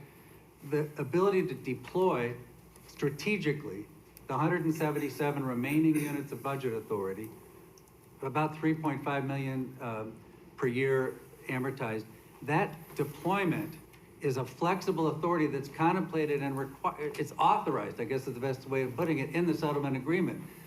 I want to say and state to the question of fairness to the city, fairness to the tenants, fairness to the community, and benefits and assets of this plan. I think it's hard to look at it when you look over 6,300 properties in 6 states, but I have to say, with all due respect to the council, this is an opportunity I haven't been able to even consider for any other city in my region of 6 states in 10 years of service at HUD. The ability to control the rental subsidy by the city as a 50% ownership partner in an LLC that can actually elect over a 2-year period to deploy this assistance strategically, not 179 low-income units all in one place, you know, not gonna do that again. It's a mixed income plan that you can develop strategically. You can work with Michael Simulton at the JHA and maybe provide 50 units of VASH elderly housing, veterans housing. Or you can deploy it into a senior complex that you wanna do all affordable versus low income, real clear. HUD has terms called low income, very low income, and extremely low income. Those are legal terms. Extremely low is 30% of median. You saw your medians up here today on the board. 50% is low income, very low income, and 80 is low income. So those are HUD terms, legal terms. They have very strict definitions against. You can put them up on a slide. Affordable is frankly a more mushy term. Affordable is somewhat in the eye of the beholder at times. What's an affordable water rate? What's an affordable rent? And so affordable housing is generally categorized as rents are 30% at 60% of the area median. So that's the general idea of what affordable is in the United States for rental housing, with some government assistance is 60 and below.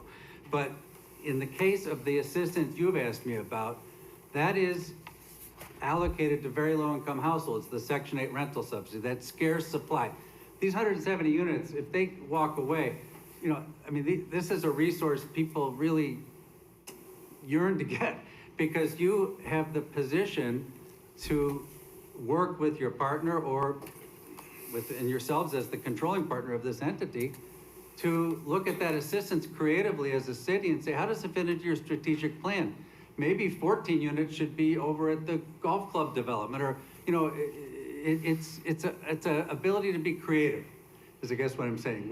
It's often the government comes to say, mandate, here's how you do it. Here's what it must say. You'll be in contempt if you don't do this. We're not here to say that tonight.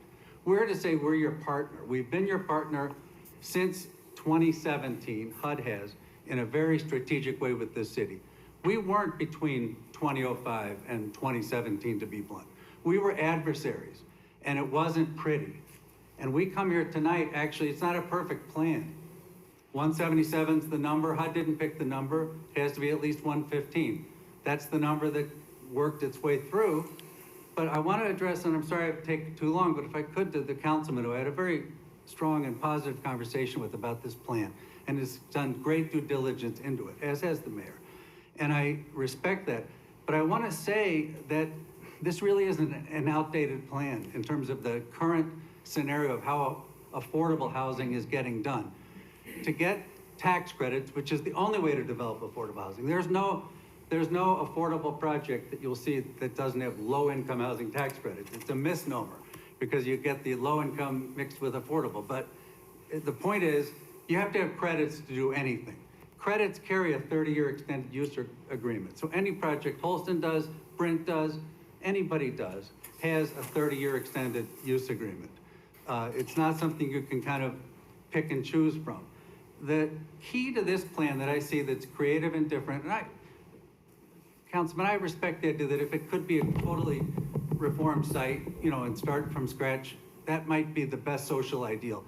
But the idea that you can actually deconcentrate this site, at least by 50% in terms of the unit count, create a potential phase 2 mixed income site to the Bluff portion, where you could solicit additional IDA dollars, additional federal dollars through HUD, and develop something more strategic on that parcel that has a stronger mixed income component. That's only feasible if you take a first step. If you don't take a step, there isn't a second or a third opportunity. So I urge you today to consider this closely. I appreciate the deep look you're taking at it, but I would say from the vantage point of somebody who sees across 6 states, has worked with municipalities, frankly, who never owned any real estate, who didn't have HUD paying $4 million. That money didn't come from Holston, okay? When you got paid down from the money you put into escrow to pay out New West, that money came first from HUD, from CDBG, which we've never attempted to recollect, the actual free CDBG money used to buy the deal. And then, in addition, Section 8 funds, surplus cash it's called, the project has generated, has paid the city approximately $4 million down on what you extended to New West to take the property. So you've actually recovered, to be blunt, more than was anticipated or projected. There were no projections at the time. I was there that said what the city would get paid back on its loan. It was all speculative about getting anything back.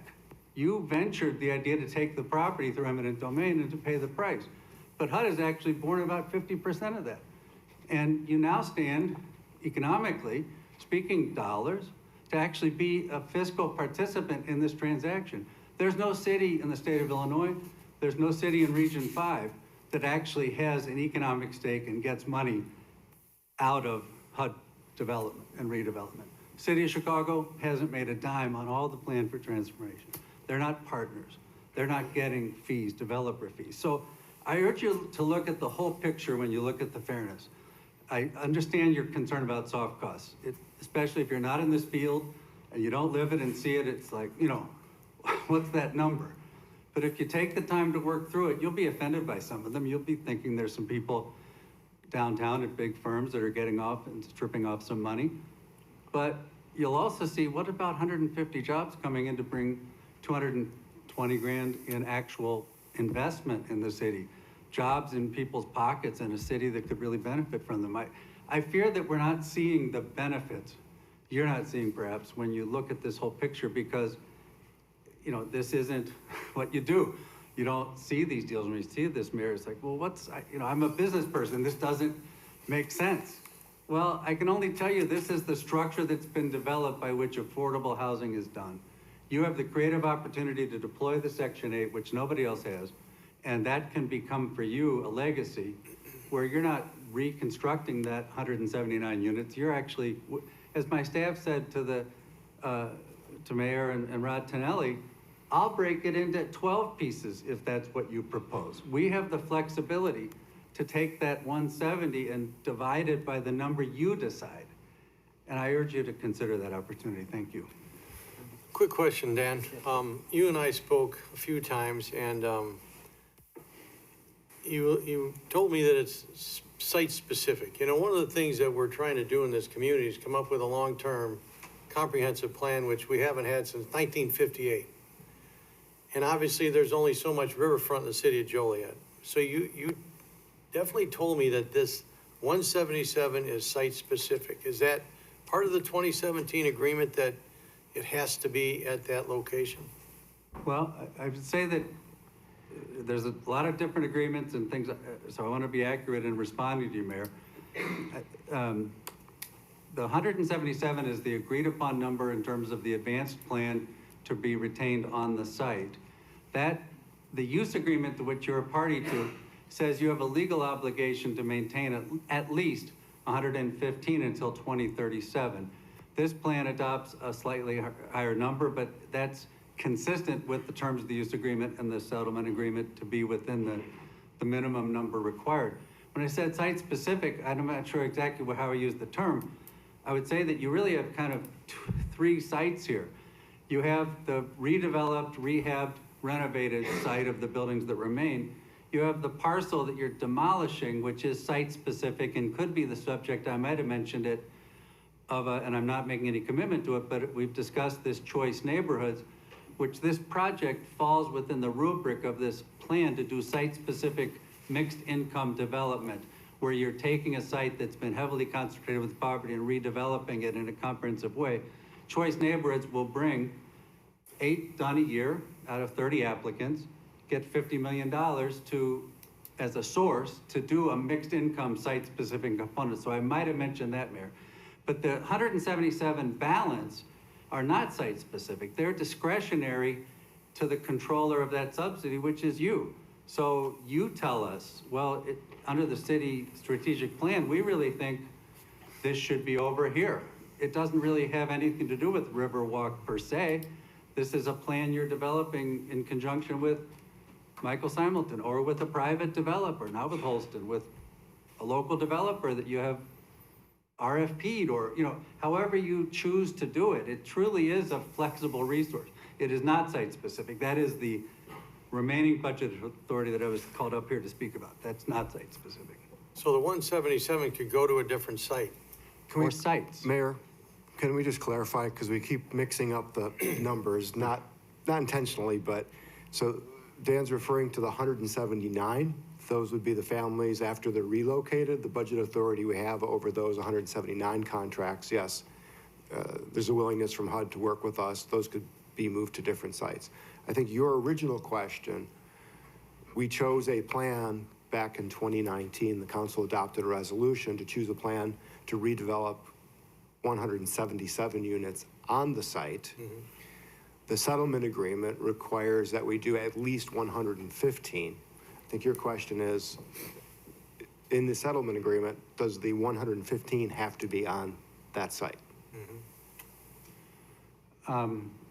It does unless it's constructed elsewhere before you terminate the contract. So it's really hard to conceive of it being done off the site unless you had the money to tear the whole thing down without HUD. I guess the thing that I struggle the most with, Dan, is that I've been in this position a short time, and we're all a new group together leading the city.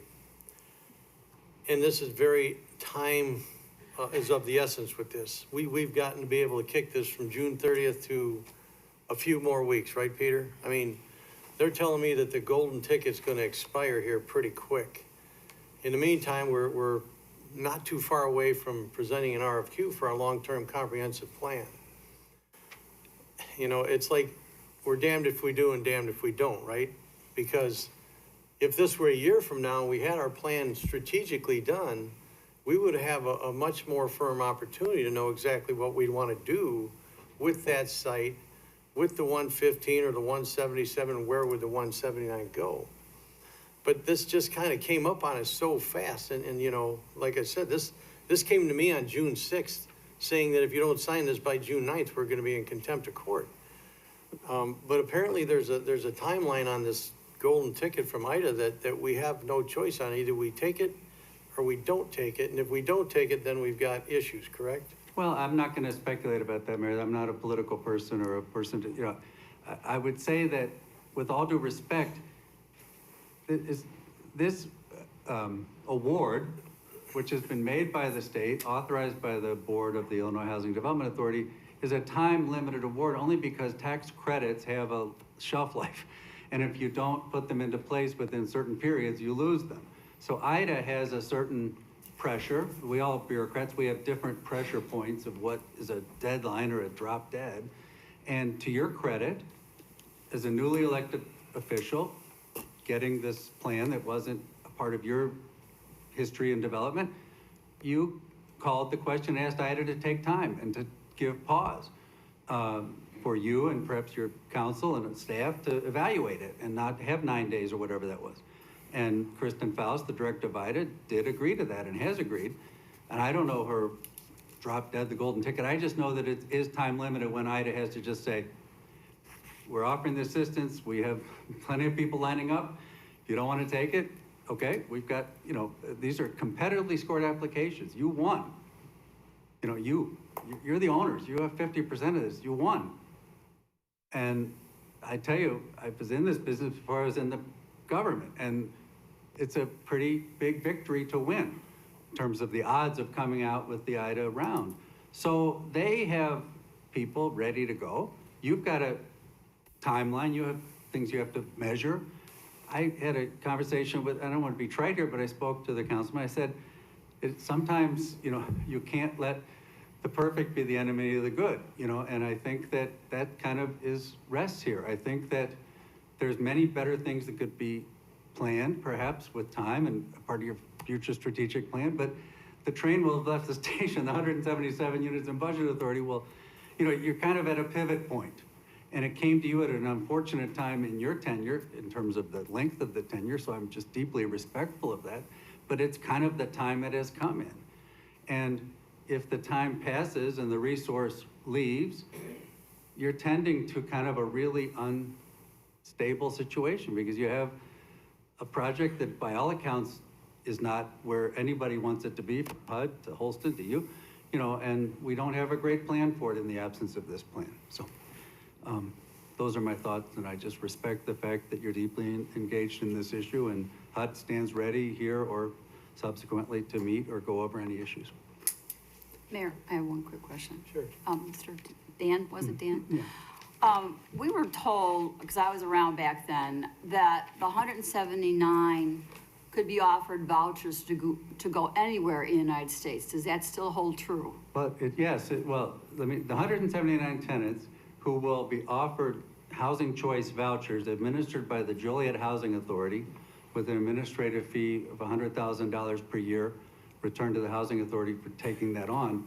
Those tenants have the first right under the settlement agreement to be relocated within the city of Joliet, the county of Will. They, however, are free actors. When they hold that voucher, it's a voucher that can be used in the United States or its territories freely without question. So people who do receive the voucher are not, they have the right to relocation services under the settlement agreement to remain in their community. And I want to also point out one of the, there's a lot of benefits here that are kind of, we focus on some very critical big numbers, but there's some smaller numbers that mean a lot, like $1.5 million in relocation services. To actually, when these persons get a voucher, one of the challenges is to find a place and to find a suitable place and to have the credit aligned, to be able to pass the muster of the private landlord, to have a down payment, not a security deposit. They're very simple things that create barriers to voucher holders from even using that golden ticket. And it is a treasured resource. A housing choice voucher for a person average age of 40, if they retain it and choose to and succeed in the program, and some succeed in growing income and grow out of the program. That's an ideal. Some stay with it. It's worth hundreds of thousands of dollars. And that's also in income to your landlords in Joliet. That's another kind of, there's ancillary benefits in this transaction that are kind of not in the front line. And that's one of them to think about too, is that these tenants have resources, but to directly answer your question, tenants are not legally bound to stay within Joliet or County of Will. Because on a thoughtful note, folks may want to leave here and go elsewhere. people But do. I don't know that folks know that they have that opportunity. That's why I want to make sure that's still held true. Yes, and it would be a part of any relocation education program would tell them that this is a right to move with it. They're not restricted in their use of the voucher. Thank you. And one more thing, but we are responsible for finding housing opportunities for these 179. You're responsible for providing relocation services to assist them. So it's a slight difference, Councilman. I mean, I think you have a responsibility to assist, but frankly, tenants have, and it'd be better for the housing authority to speak to it than I, but tenants generally have 120 days with the voucher to search and find housing. They often get a 60-day extension based upon good cause that they tried. They had a unit that didn't qual out with the inspection and so they get another bite. But it's not as if you would be, what's the word? I would call it more a moral responsibility than a legal duty. In other words, that you're not going to be disadvantaged if somebody doesn't succeed, as long as best efforts were used, resources were made available. If that answers your question. Dan, the administrative duty, I think to the councilman's question, that's what would be on the Housing Authority of Joliet. So they would actually do the daily legwork to identify potential units, match those up with relocation tenants. And I think the voucher success rate, we call it, which used to be frankly very low nationally and locally. I mean, I think it's in the high 80s to 90s. And Joliet Housing Authority is what we consider a high-performing authority. So I would bet they're in the high 90s. And they're not, nobody hits 100. There are some people that fall through, but it's, in our experience, it's a narrow handful. It's often for some background or other issue that is hard to overcome. But if it's, so I'm optimistic because you have a good housing authority. I would agree with that. Thank you. Dan, thanks for taking your time to come out tonight, and thanks for your patience during this journey for all of us to understand what's ahead for all of us. Thank you. Any other questions from the council? Peter, we're going to probably get together, and I'll get some questions from them. We might just send them to you so that we can get further responses on, you know, this is a lot to absorb tonight. Gives us all a chance to understand better what we might want to know more of, so. Absolutely, and we can dive into the numbers more thoroughly about, you know, what they're all about. Okay, go ahead, Pat. Peter, Yes. Some residents have come forward concerned about mold in Yes. their unit. Yes. Are these some of the buildings that are being taken down, or is there a mold issue that will be addressed in this rehab piece, or would you speak on that for a minute? Certainly. We're working our way through all 356 units right now. We've done a sample of 50, and in the 50 units, 7 of them, based on a outside professional we brought in, did test positive for mold, and we remediated those 7, plus a couple storage areas tested positive. What we're learning is we have to do an education with the residents, because a lot of it is mildew. Mildew is not toxic like mold is. It still needs to be taken care of, but it can be taken care of by lay people with proper education. But we are working our way through all the units. The permanent fix would be demolition and rehabilitation. One of the buildings that will be demolished has been the site of quite a bit of it.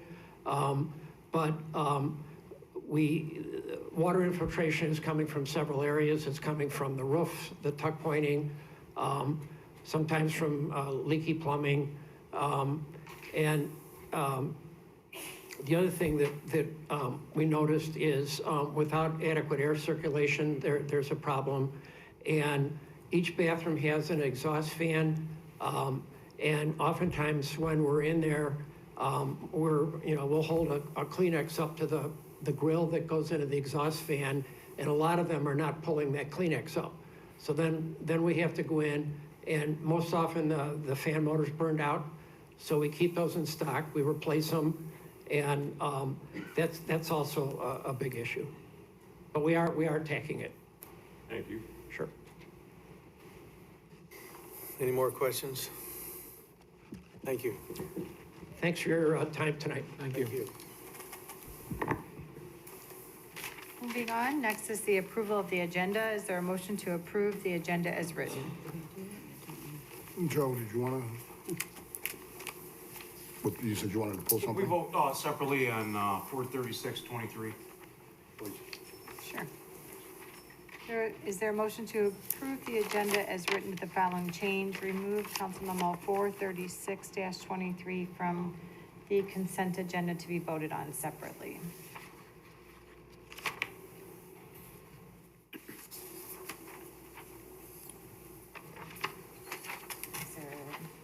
So move. Second. Been motioned and seconded. Councilman Cardenas? Aye. Councilman Clement? Aye. Councilman Guerrero? Aye. Councilman Hug? Aye. Councilwoman Ibarra? No. Councilman Mudrin? Aye. Councilwoman Quillman? Aye. Councilwoman Reardon? Aye. Mayor Darcy? Aye. Motion carried 8-1. Citizens to be heard on agenda items. Jim Lanham regarding Council Memo 446-23. How's everyone doing tonight? I'm glad everyone's still awake. This is for the change of liquor license at what used to be O'Charlie's. Recently, I've talked to the new prospective owner. They seem to be a pretty decent and concerned owner, so I don't think we'll have any problems there. This property, as we all know, has a history of being a bar for the past 30 years, dating back to the O'Charlie's days. There was never any major incidents or anything like that I can really think of. So I think we know what we're getting there. Joe, like when you were a cop in the liquor commission, any big complaints or calls for service, anything like that there? Probably not. So this is probably something we should vote yes on. Thank you. Thank you. Is there anyone else that would like to speak on an agenda item this evening?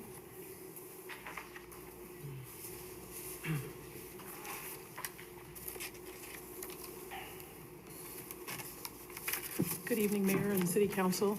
I'm Dr. Teresa Rouse, Superintendent of Joliet Public Schools, District 86, 420 North Rainer here in Joliet. Back when all the town meetings and public hearings were happening on the Riverwalk situation, I came out and spoke on behalf of our families. My concerns run deep on this. I'm gonna take you back to a previous development that and this is just my 8th year here, was completely demolished and left as green space. And yes, all the residents get vouchers, but there isn't enough housing available through the Housing Authority for those families to stay in Joliet. Many of those families, the majority of the families who had students who attend all of our schools, the high school district as well as my district, left the area. And now we're looking at 179 more units being demolished. Yes, they'll get housing vouchers, they can go elsewhere. There aren't, I would venture to say, 179 units on the Housing Authority's list as available for those families. I understand the notion of a multi-use piece and looking at some different types of residents potentially. The reality is, though, you're displacing families in the meantime. Those children of poverty need continuity. And when they get uprooted constantly because of housing issues, which happens a lot, but when we do it to them through city government, it is more distressing, in my opinion. We need to be able to protect our students, protect our families, so that those children have some sort of continuity in their lives, in their education, in their pursuits within Joliet. We work closely with Riverwalk. We help provide resources to their community center. We try to reach out to provide those additional supports. I'm not here just talking about declining enrollment. I'm talking about the lives of children that are impacted by the decisions that are made. I love the idea of having a comprehensive plan, Mayor, as we roll forward, and would love for the school districts to all be part of that, because that impact and effect across the community, and not just my district, the high school district, Troy district also has Joliet addresses. There's several of us that would be happy to be at the table for those kind of conversations. And I'm making ourselves available. I'll get the other superintendents and we'll come and help represent the families that we support. But I just ask that as you look at considerations for Riverwalk and having budget authority over those 179 spots, that's awesome, but how is that gonna benefit the 179 displaced families along the way? That's my concern. I'm gonna always speak up for my families and what I affectionately call my babies. So thank you for your time. Have a good evening. Thank you. Thank you. Anyone else that would like to speak on an agenda item? Good evening. My name is Larry, 613 Larry Crawford, 613 North Hickory. I think I'm probably more shook up that I'm coming up here to stand behind my boss after she's had some statements, but I think they'll be in a similar vein. The other thing that I'm going to say is that I'm somehow quite concerned at the visual that I'm looking at. I don't recognize a genuine awareness or sensitivity to the plight of the demographic that will be mostly impacted by this issue related to Riverwalk and displacement of families as it might be. So I'm a little concerned that whether you really know how to assess that from a cultural or social or economic perspective, as much as you seem to focus on more of a fiscal kind of thing. And that's so much more than that. I'm really kind of shifting from what I was going to get up here and say, hey, I'm excited about we got a chance to look at a camera video of an incident that happened at Larkin Village. That's an improvement in terms of our concern about, are we going to get to see all of our officers wearing their cameras and that kind of thing. There's still a lot of videos of some incidents that we still haven't seen, but I'm congratulating on the progress that we're seeing some things. Mayor, I'm hoping that in your tenure that you'll have the transparency so that you'll be up on everything that comes down the pike in your newness, as I don't think that's been the history of this council. There's been a lot of divisiveness, or whatever you want to call it, divisiveness if you're from Oklahoma. Yeah, but I thank you for 100 days of assessing your progress. I wish that the other newly elected council people would provide such an overview of their progress. They seem to be hard to reach sometimes. Contact, I wish we could have greater access to them. I'm glad we're talking about affordable housing in the context of even what that gentleman was talking about early, and we understand the difference between affordable and what are the legal definitions and getting our families displaced or whatever that, however that goes. But can you define elsewhere? As you posed that question to somebody else, Mr. Hug, you said, where's elsewhere? I don't think you can define that. Do you want to, and I'm talking for the whole council, do you want to take on a phase 2? Holstein is trying to take on a portion of it. It's not ideal, but I think it's adequate in terms of moving in the right direction of building with low-income families. Are you more concerned about what that requires of you? I'm just asking questions. And I think you have a flawed misconception about the families who reside in Riverwalk. All of them are not low down or criminals or addicts or that kind of stuff. They're just trying to get some good footing. And I think we've got to be mindful of that as we're deciding what we're going to do with that time. We've got a history of this council of kicking the can down the road. I just think that's almost offensive that you would ask the question that they can take these vouchers and go anywhere they want to go. If they What's want. wrong? Don't interrupt me because I think I have my time is winding down. And that's going to buzz out because you interrupted me. But the fact there is that don't kick it down the road. Our families want to stay in our community and get the benefit of an excellent school system that I work for. And I think that we ought to be more mindful rather than trying to kick it down the road and put it in someone else's hand and be strategic enough to manage it in our community. I believe you're very resourceful, but I think you should be very mindful of the fact that the ones who live in Joliet want to live in Joliet and have the benefit of the excellence that we vow to provide for our citizens. Thank you, Larry. Anyone else?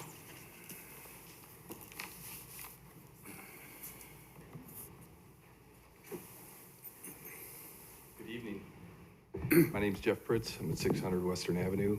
First and foremost, let me say thank you very much. This is a very complex topic, and I appreciate you taking the time to have the folks come back out and have this discussion first and foremost, because we've had a number of these discussions, and I couldn't agree more. There has been some confusion over the years. We talked a little bit, quite a bit about money today. Councilman Hug, I like your line of questioning there. I think if we are truly going to be in a situation where we're spending $400,000+ per unit, we could put it out to the market and there'd be a whole lot of people raise their hand to get involved. There was also some talk about some of the model being aged a little bit, and Councilman, I couldn't agree with you more. I think we've proved here that maybe that hasn't worked out so well.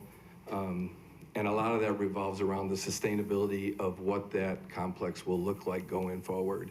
And so we talk about the money is enormous, and maybe there is a window that's closing on us, but the reality is money's been paid through all of these years to this management company.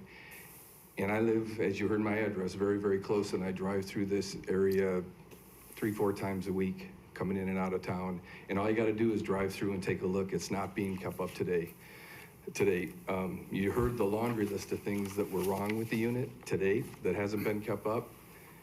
There's nothing that tells me that that's gonna change. Forget about the money, forget about what we can do, but if we continue down this road, that's not going to change. What you see in those renderings is not what you see when you drive through. It's not what you're gonna see a year from now, 3 years from now, 5 years now, or 30 years from now.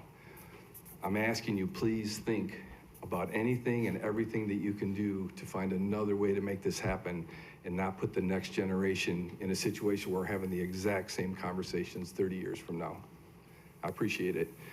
While I'm up here, talked a little bit earlier today, second issue if I could. You heard my address, Western Avenue, corner of Western and Clement. It's basically turned into a drag strip. Folks coming up on top of the hill, by the time they get up to the top of the hill, they don't have to stop until Wilcox. They've all got the NASCARs now. They've pulled the pipes off, all the mufflers off, and they sound like NASCARs. Anyway, long story short is, had an emotional day not too many days ago. My daughter and granddaughter were trying to get loaded up into their car, and two of the NASCARs came flying around the corner, coming down Clement, because they know that is the only street north-south from Nicholson all the way up to probably Reed or more. So William, Prairie, pick one, Wilcox, Rayner, they all have stop signs or stop lights. Clement has nothing from Western to Jefferson. So they fly around that corner playing bumper cars, and they open it up all the way down to Jefferson. So I'm just here to ask for a stop sign, a stop light, whatever I need to do, tell me who I need to talk to, but how do I get something on that street that'll make these folks slow down? That's mini bikes, it's 4Runners, it's motorcycles, it's these half a dozen or so cars in the neighborhood that, like I said, they're playing bumper cars coming around there, and I almost caught my daughter and granddaughter. That was an emotional piece that I'm asking you, come take a look at that, or give me a call, I'll be happy to help you with it. I'm Thank you very guessing the much on person both is things. taking notes right now. So that's the person. Thank you. Anyone else that would like to speak on an agenda item?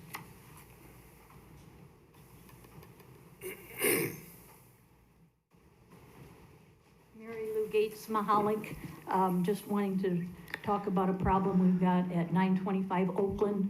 Family put a fence up that did not have a permit. They started working with it one on a weekend, and they continued to work on it the next weekend without a permit, but it's on a corner. I'm on 1001 Oakland Avenue, and a number of times there's been accidents. The fence is blocking Oakland and Moran. It is supposed to be, we've got a statement saying 46 feet. It should be from curb to curb, from Oakland to Moran, and it's not. I've got pictures how apparently city manager went and approved a permit for them, and I didn't know that a city manager could do that. I understand that Mr. Cardenas also approved the permit without actually seeing that it is not 46 feet on the triangle that it's supposed to be, and cars fly east on Moran and cars going north on Oakland. You can't see the cars coming east on Moran, and they fly by, and people that come up to Oakland, there is a stop sign, but you can't see past the 6-foot fence. They put a 6-foot fence. I have pictures of it, if anybody cares to see it. I don't know if you actually saw the 46 feet, Mr. Tonelli. I don't know if you saw that. They said that you did approve the permit, and I didn't know that. We thought the zoning board and the planning committee has to come up and see the 46 feet, but nobody did measure it where we did. We see that it has to be, I'm sure we can't object to the 6-foot fence now because it is blocking everything, but we have a 4-foot fence on the corner, and we had to keep it at 4 feet, which we wanted to, but theirs is actually, because the grade of the land, it's actually 8 feet high when you come up to Moran from Oakland, and you can't see. The fence should actually be down to 4 feet, but apparently they wanted 6 feet so the dog doesn't jump over the fence.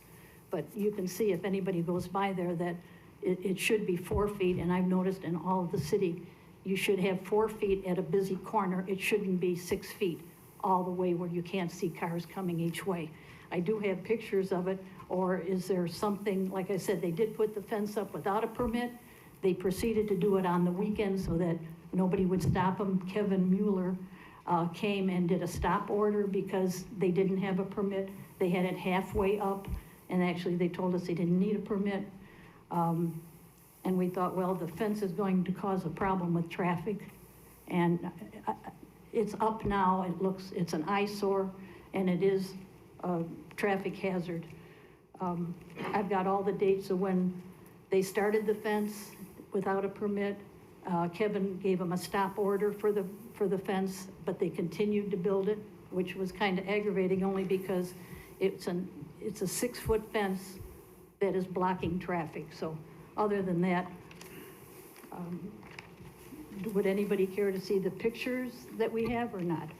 Mrs. Mary Lou, didn't you say also that a neighbor had to sign off on the Yeah, and that's how it petition? started. I didn't know how much you wanted to know about And what that was going didn't- on, but. that didn't happen either? When they went for a permit, they were supposed to have adjoining neighbors, adjacent neighbors sign off. They didn't, none of the neighbors wanted it, so they didn't sign. And then they said, well, they don't need those signatures, and they went ahead and did it. And bypassed that somehow, but it's almost like the city requires 46 feet back from the corner. That isn't happening, and also, they didn't get signatures from the neighbors who did not want the fence because of that problem. A number of reasons. The dog barks all day long too in that fence, and that's why some of the neighbors didn't want that fence.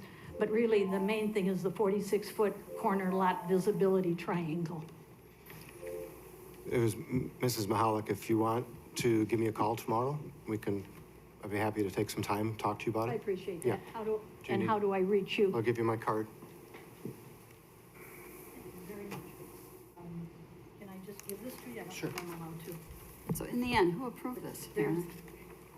I didn't know city manager couldn't permit.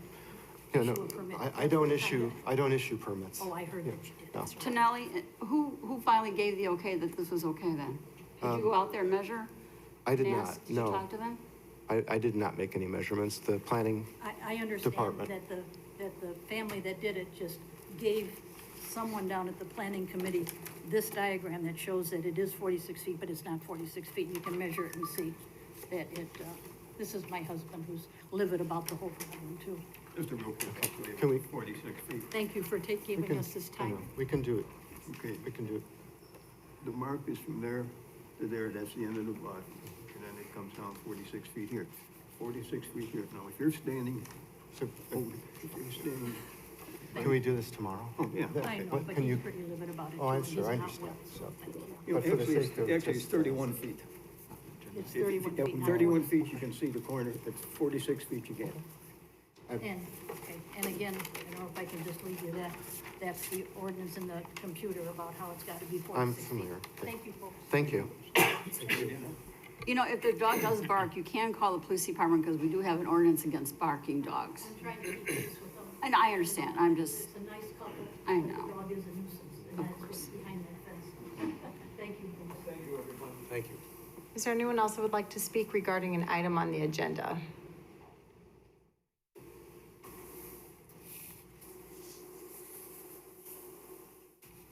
Hello, I'm Dominique Hamilton. I'm a resident at Riverwalk. I'm coming because, one, there's still issues with this leaking of water. There's mold. I even have a video that I just took August 22nd, where there's mold behind my door. When you come in the building, and then when you go around to where, I don't know what this closet is, but it is, I guess like the water heaters and stuff like that is behind there, and there's water coming from the door. Now I take pictures of everything that I see. And this is like a continuous thing, and like I said, I'm not at home, I'm not in my comfortability, me and my children. So I'm just trying to see, on the behalf of the residents, what could we do to like get this together, like, because I know if any of y'all nieces or nephews or children or grandchildren was in this situation, you would want something done. So in the meantime, like, what could be done with the residents? Because being in mold, that's not okay. Mayor, weren't you here at the last council meeting? Yes, ma'am, And no one we- reached out to me. No one reached out to you and No, no one addressed this? No, ma'am. And you said that they had painted over the black mold and then it came back? Yes, ma'am. I remember. and What Holston's building are gone. you in? 311, and it's one of the buildings that they want to knock down. We have considerable correspondence and conversation from Holston Management about So this obviously they didn't get issue. resolved. And we're partners and we need to take care of that now. They And have- also, the fans in the bathroom, in order for those fans to be on, the light has to be on. They don't just, it's not a extra switch in the bathroom. So that's a thing too. They want to blame it on the fans, but that's only in the bathroom. And you have to turn the light on, which is running your electric bill up. So, yeah. I will raise the issue again with Do you have her phone number? Holston. Have you We talked to have her her con, directly? yes. Can we send one of our people over there? One of our inspectors? Sure. Okay. Yes, because every We'll do time I even go into the house, my lights are on, they want to run the fan in the house, like, you know, yeah, so thank you for hearing me. Thank you. Young lady, could you give me your phone number and your, spell your last name, please? So I can follow up on this, because things don't get followed up very quickly around here.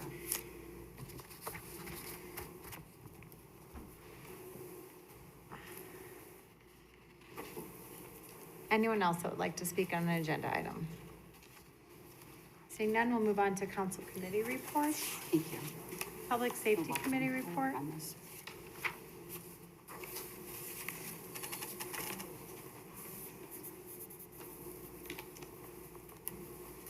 Committee Public reports? Safety Committee Public report. safety.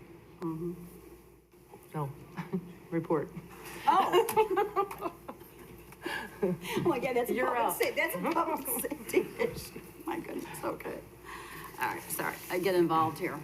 All right, Public Safety Committee met here in council chambers at 5:45. In attendance was Councilman Clement and Councilwoman Reardon. In addition to the fire departments, Stachowski and Kozlowski. And we approved the purchase of 5 stair chairs for the fire department from Stryker in the amount of $60,926.50. The money is already in the budget, and this will make these rescues more efficient and less back injuries with these new chairs. Then next was a resolution requesting authorization to enter in a regular 2023 Justice Assistance Grant Intergovernmental Agreement between the City of Joliet and Will County. And this is, contains funds for law enforcement, and it's from the Justice Assistance Grant. And it can be used for cameras, tasers, in-car computers, and such.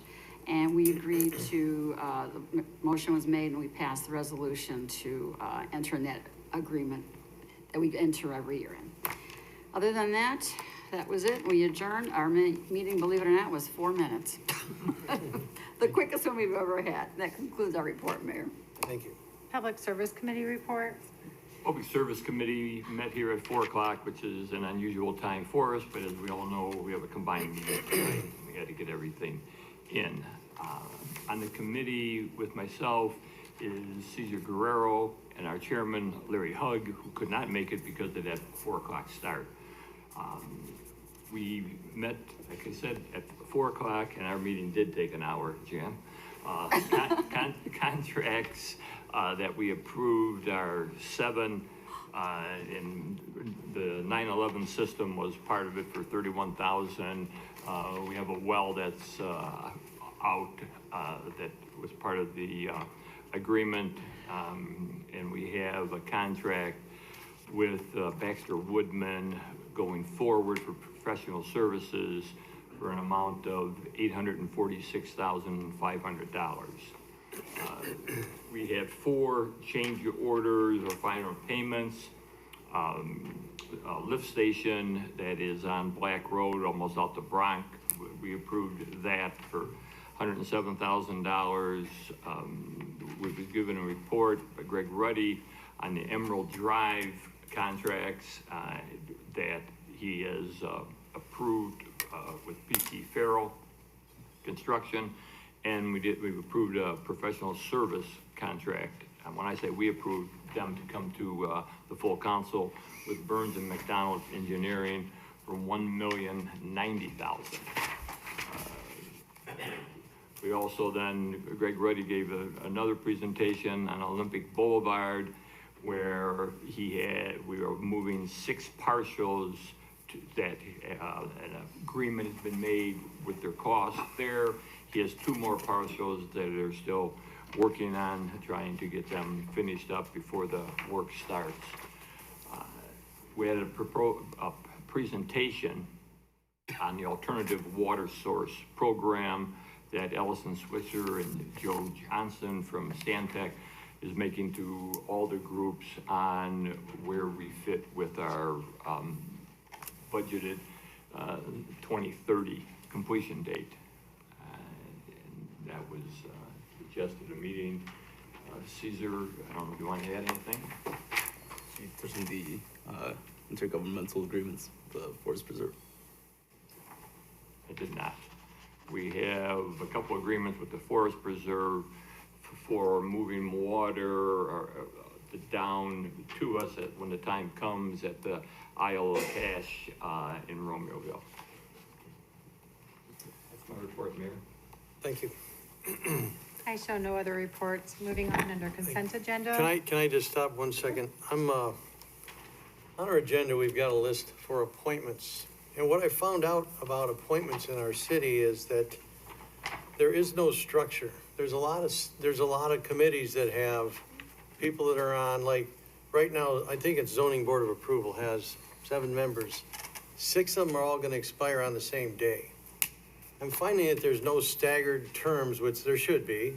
We're looking for all the evidence to recreate it, and we really can't find a lot of it, so we're gonna recreate staggered terms and things like that.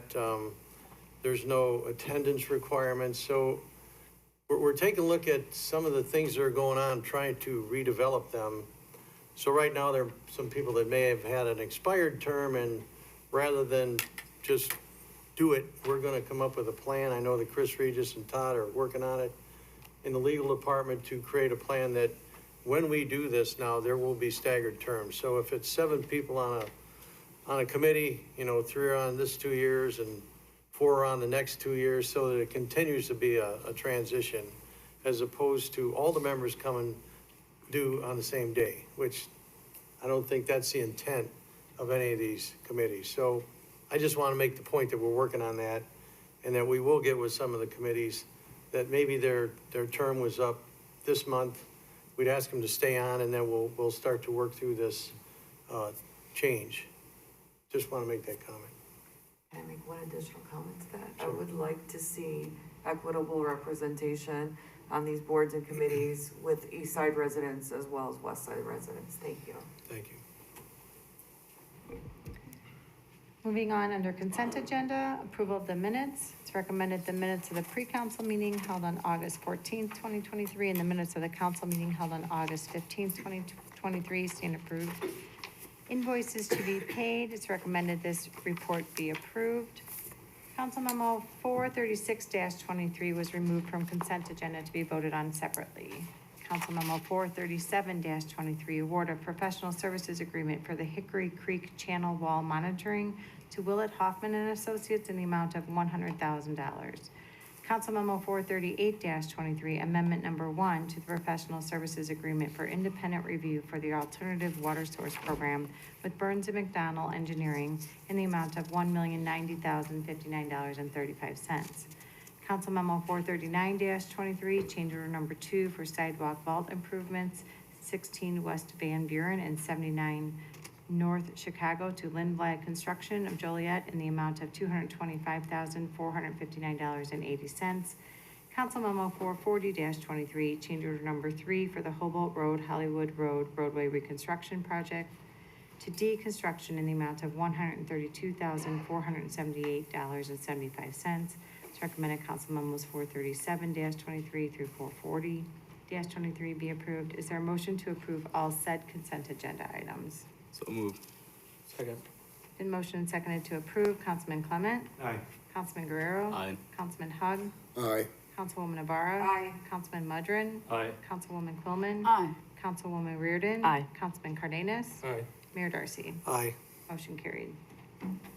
Council memo 436-23, award of contract to AVDG for City Council Chambers Audio Visual Upgrade Project in the amount of $304,158.28. So moved. Second. Mr. Mayor. The reason I had separated, otherwise we have to vote on all this all together and you don't get to make really a comment on it. The reason I want to separate it, $304,000 is a lot of money. Yes, we do need some upgrades here. I mean, we have budget talks coming. There's 3.5 months left of the year. I think we should hold off. I don't think it's critical that we do this. I am in favor that we do need upgrades. But we have budget talks coming, the economy that's going on now. I was just hoping that we could postpone this till the end of the year, or actually 2024. So. Mayor? As far as looking over the quote in the RFQ, I see the capital scope. What is the labor scope? How many hours to install what the equipment that they're talking about? Are we looking at a week of 8-hour days, 5 times 4, 840? Are we looking at 2 weeks, 3 weeks? Councilman, this is a 12-week project for them to prep the gear off-site and then move it onto site to do the installs, minimize downtime in the room. So it is about a 12-week project. Well, will they? Are we using the same Cat 3, Cat 5, Cat 7 that's already been installed? In places where we can reuse it, yes, we would, but some of it will have to be rerun. Some of the cabling in this room is about 10 to 12 years old. So it's a pull-through. Yes. You know, it's not installing the conduit, it's a pull-through. All right, so, I didn't have a chance to go as thoroughly as I really wanted to, item by item by item. I feel we're paying too much of a premium on A marks and C mark items in the capital and making quite a bit on the back end on the labor. And then, of course, I did find out that we had a consultant named Jeff, who was part of the original development of the scope and has been left out since that initial development. And after he was left out, the scope just grew tremendously. So I'm very concerned about that. I'm not going to make a motion to table again. I don't think I would have support of 5 votes. So I won't move in that direction. But yeah, this was done not to my liking. That's all I have, Mayor. Question, Mayor. Councilman, if we were to table it, what would be your, your thoughts on this to table? What would be your follow-up to bring it back? Councilwoman? I'm kind of I understand. here. I don't know that the consultant who's, works at Northwestern University, Medill, he does consulting, and he's done consulting for us in the past, particularly for the JCTV, and does consulting for many of the communities around there. Lamont, I think, is one of them. He's been left out of the loop since the initial development of the scope, and then things changed, quite a bit. And so, I don't want to be that guy because he'd have to be delivered all the contracts in the final RFQ and the expanded scope because he's been left out of it the entire time, other than the initial scope. Well, do you think that would save us money if we wait? I think it would, but I can't promise it. It's just, that's why I didn't want to be that guy, because I can't promise it. Councilman, to be clear, we didn't leave Jeff out of the loop. He was involved when we took his initial proposal, and that's what we went out to RFQ with. So I'm not sure where the idea that we increased the scope came from, because that was... I'll show you the text after the meeting from Jeff. Absolutely. Yeah, I'm only quoting him. I'm not making this up, Chris. No, I understand. He said that he was there for the initial scope, then he was left completely out of it, and he said the scope grew. Okay, thank you. So, Mayor, I tried to avoid using his last name. I didn't want to. I'm sorry. if we were to wait till the next council meeting to see in between, would that hurt anything? I'm talking to you, I'm sorry. Oh, no, not at all. Can I ask a question? I guess at this point, though, we've gone through, I don't know the history with Jeff. It's the first time hearing of it, Councilman, but we've gone through the RFP process. We've followed the procurement process. It's been through CTIS committee. It's here. It's been motioned and seconded. Well, Rod, what would be accomplished, and I appreciate that you're not familiar with it, what would be accomplished is whether we're buying a Lamborghini that we don't intend to race. That's what our independent consultant is supposed to be used for, and he wasn't. We have multiple bids through an open procurement process. I'm talking about the scope, not about the bids on that scope. About the level, about the industrial level on some equipment when actually more commercial level would be better served, and maybe even retail level. Those are the details that, just frankly, I didn't have time to go through the fine-tooth comb. I wanted to, but, you know, I have a job, I have a family. And so it would have been a lot easier to turn to Jeff, who was our consultant, and have it explained up or down. But when the response is, I've been left out of it since the original scope was developed, and the scope has changed from what I can see and understand, that's not good news. Well, since we didn't have time to discuss yesterday, and this is all coming forward, and if it's not gonna hurt anything, I wouldn't mind waiting to see. I mean, I'm all for this, definitely we need upgrades, there's no doubt about it. But if we can save some type of money and find out in a couple of weeks, go back to the original guy, I don't see what it would hurt for 2 more weeks, just to wait. And before anybody, if you don't mind, Oh, Councilwoman. no, but I'm not Before a against, I'm motion not is made. against the upgrade. I just, after you brought this forward, that's the first time hearing about it, because you know all about electronics. I don't. Right, and my question would be, Chris, if you can answer it, my understanding, small detail, and uncovered in there, that we each would have a touch screen. Of course, that made no sense to me because this is not an interactive system up here for us, it's a presentation system. But I was told that it was heading towards doing electronic voting by touching the screen. Did I get the right information, or is somebody misunderstanding that? That'd be correct. That'd be correct. Yeah, I think that's something that should have been presented, I think, to the council. I'm not in favor of electronic voting. I still have a strong enough voice to say aye, you know, to completely upgrade and triple the cost of each of these screens, just for electronic voting. Those are the details that the consultant would have made clear to all of us. I'm gonna weigh in with a comment if I can. Of course you're the mayor. I guess I have to ask permission myself. You know, it's a $304,000 expenditure, and that's a pretty big sum of money. And I would not mind having kind of a presentation of the whole scope of this, and you know, there's a good point. I don't think we need touchscreen. I mean, there are some things that maybe we do or don't need, but at this point, it wouldn't hurt us, because I want to say, wasn't this budgeted at 200,000 once upon a time, or am I wrong on that? Right. I thought. You're correct. That is correct, Mayor. I think that there was a lot of thought of trying to future-proof the room because we had spent almost 12 years with current equipment, and that we would probably not be going back to ask for upgrades again for another 10 years. We could also, you know, as the city manager said, we've already put this project out once to bid. We could actually rebid this project with a much more reduced scope of work and get much more smaller bid on this if you prefer. Okay, then I'm gonna move to table it till the next council meeting. I'll second. There's a current motion to approve, or was already a motion to You approve? can table at any time. Or you could, and it, Table overrides.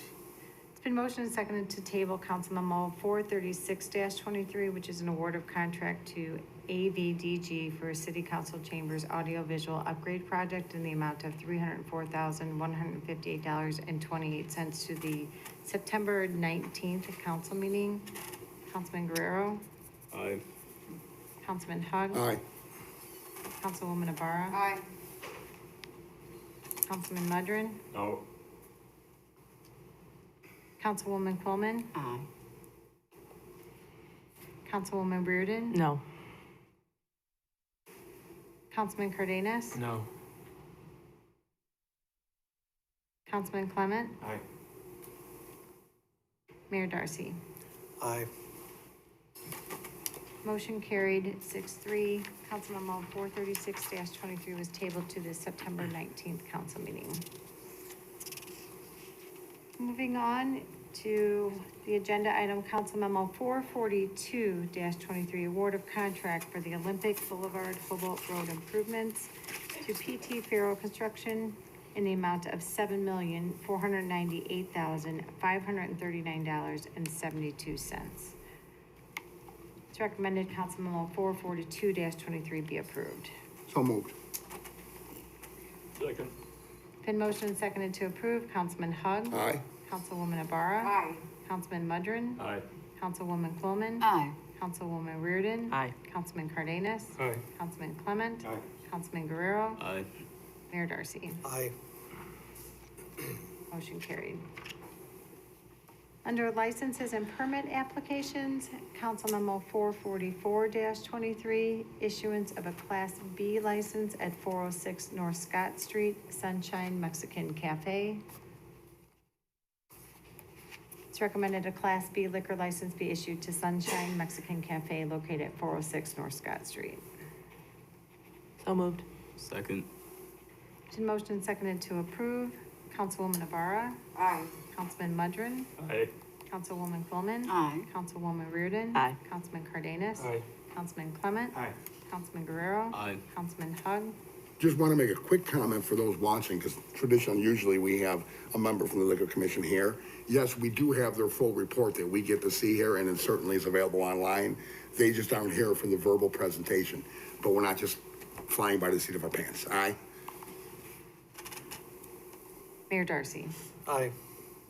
Motion carried. Next is Council Memo 445-23, issuance of a Class E liquor license at 2953 West Jefferson Street, Tonto Burrito. It's recommended the Class E liquor license be issued to Tonto Burrito located at 2953 West Jefferson Street. So moved. Second. It's been motioned and seconded to approve. Councilman Mudrin. Aye. Councilwoman Coleman. Aye. Councilwoman Reardon. Aye. Councilman Cardenas. Aye. Councilman Clement. Aye. Councilman Guerrero. Aye. Councilman Hug. Aye. Councilwoman Ibarra. Aye. Mayor Darcy. Aye. Motion carried.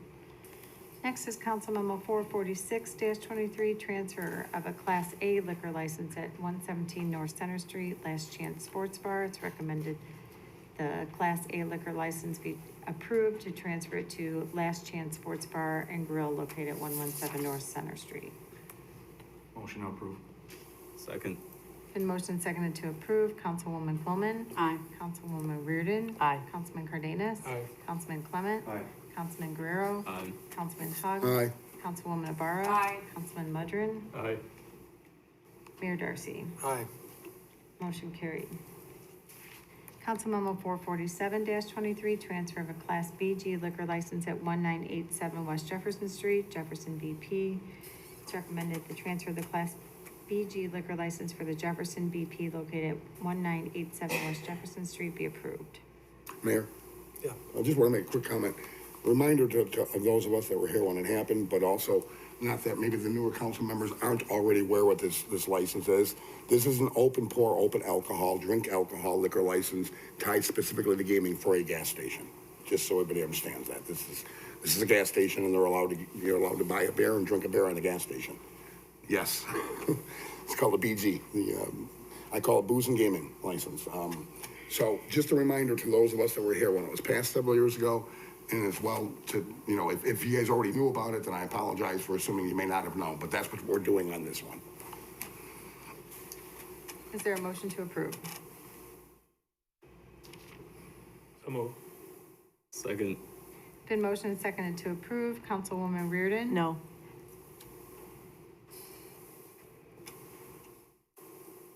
Councilman Cardenas. Aye. Councilman Clement. No. Councilman Guerrero. Aye. Councilman Hug. No.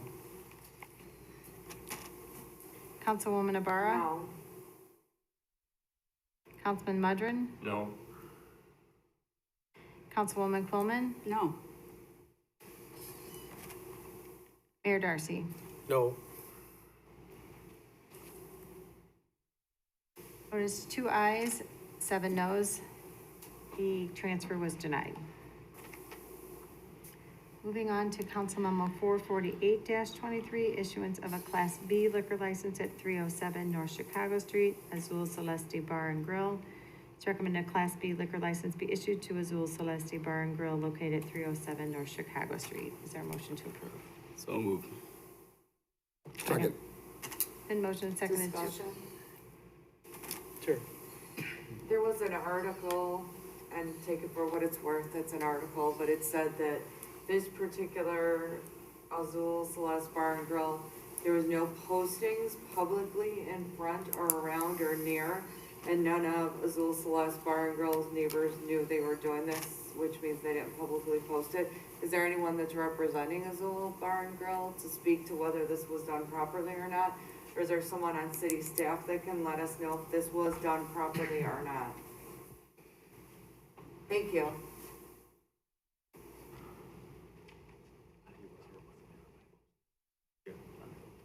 Yeah, good evening. The gentleman from Azul Celeste was here earlier. I saw him. I don't know what happened, where he left. Officer Schumacher posted the sign at the building, personally. I personally mailed out all of the mailers to anyone within a 300-foot radius.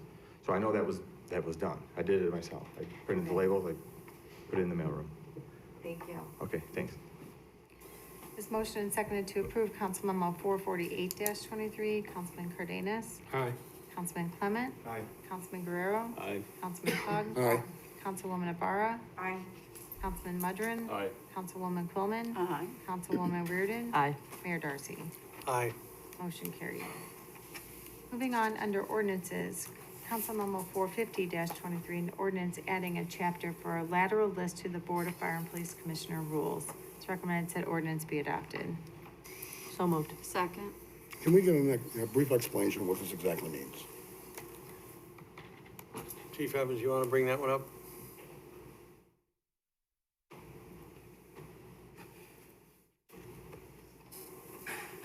Thank you, Councilman Hall. Councilman, did you have a question? I couldn't hear in the back. Oh, what exactly this means, the lateral? We'll be creating an independent list for lateral police officers that are currently in another jurisdiction that would like to transfer over to our agency. So these would be officers that have already been trained at the academy and everything and are serving somewhere else? That's correct. And they would like to join the Joliet Police? That's correct, sir. Okay, thanks. Thank you. Ms. motion and seconded to approve Council Memo 450-23, which is an ordinance adding a chapter for a lateral list to the Board of Fire and Police Commissioners. Councilman Clement? Aye. Councilman Guerrero? Aye. Councilman Hugg? Aye. Councilwoman Ibarra? Aye. Councilman Mudrin? Aye. Councilwoman Coleman? Aye. Councilwoman Reardon? Aye.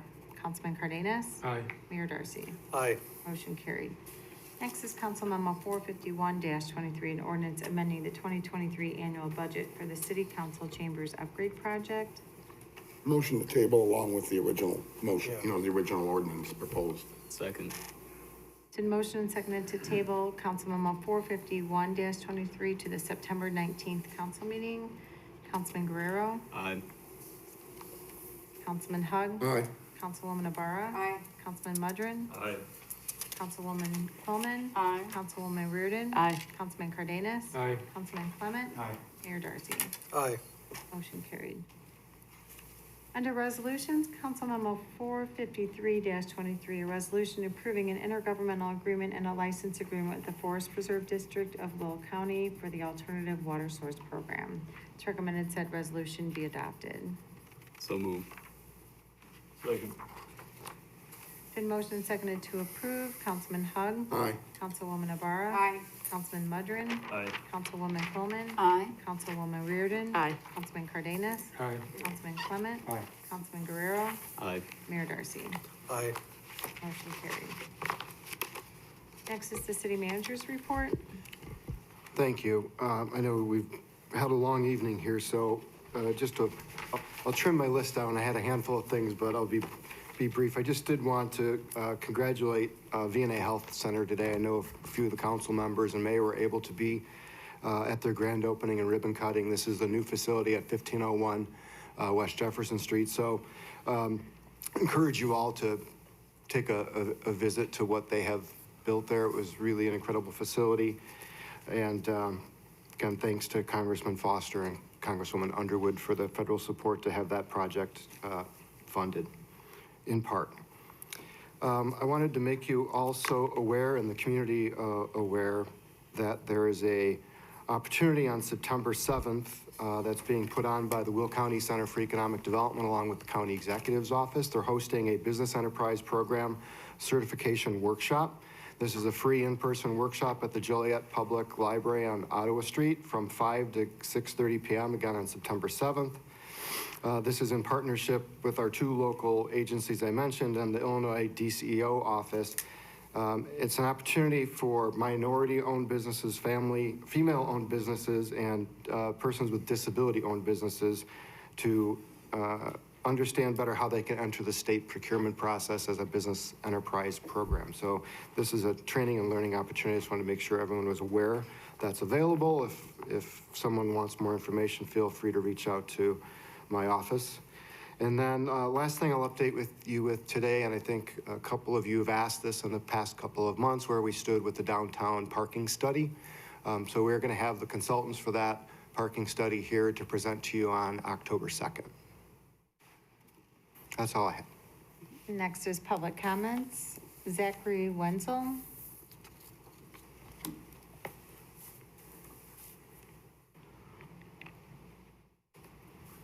Hello, my name is Zachary Wenzel. To give you kind of like a summary of what I do is, for the past 10 years, I've traveled around the Midwest and the East Coast creating paranormal documentaries about different haunted places.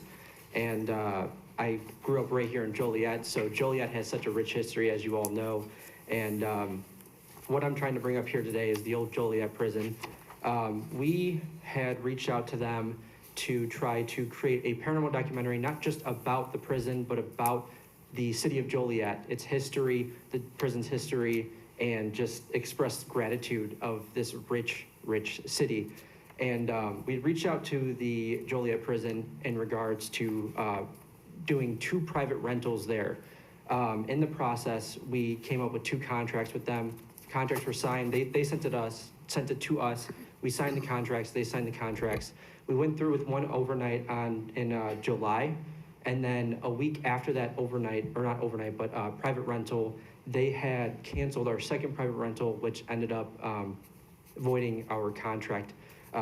It violated our contract. So the whole scope of the project was costing a total of $4K. We were spending $4,000 for 6 hours in the first overnight, and so that was like $2,000 for 6 hours in the first overnight, $2,000 for 6 hours in the second overnight. That was going to be September 1st, so Friday.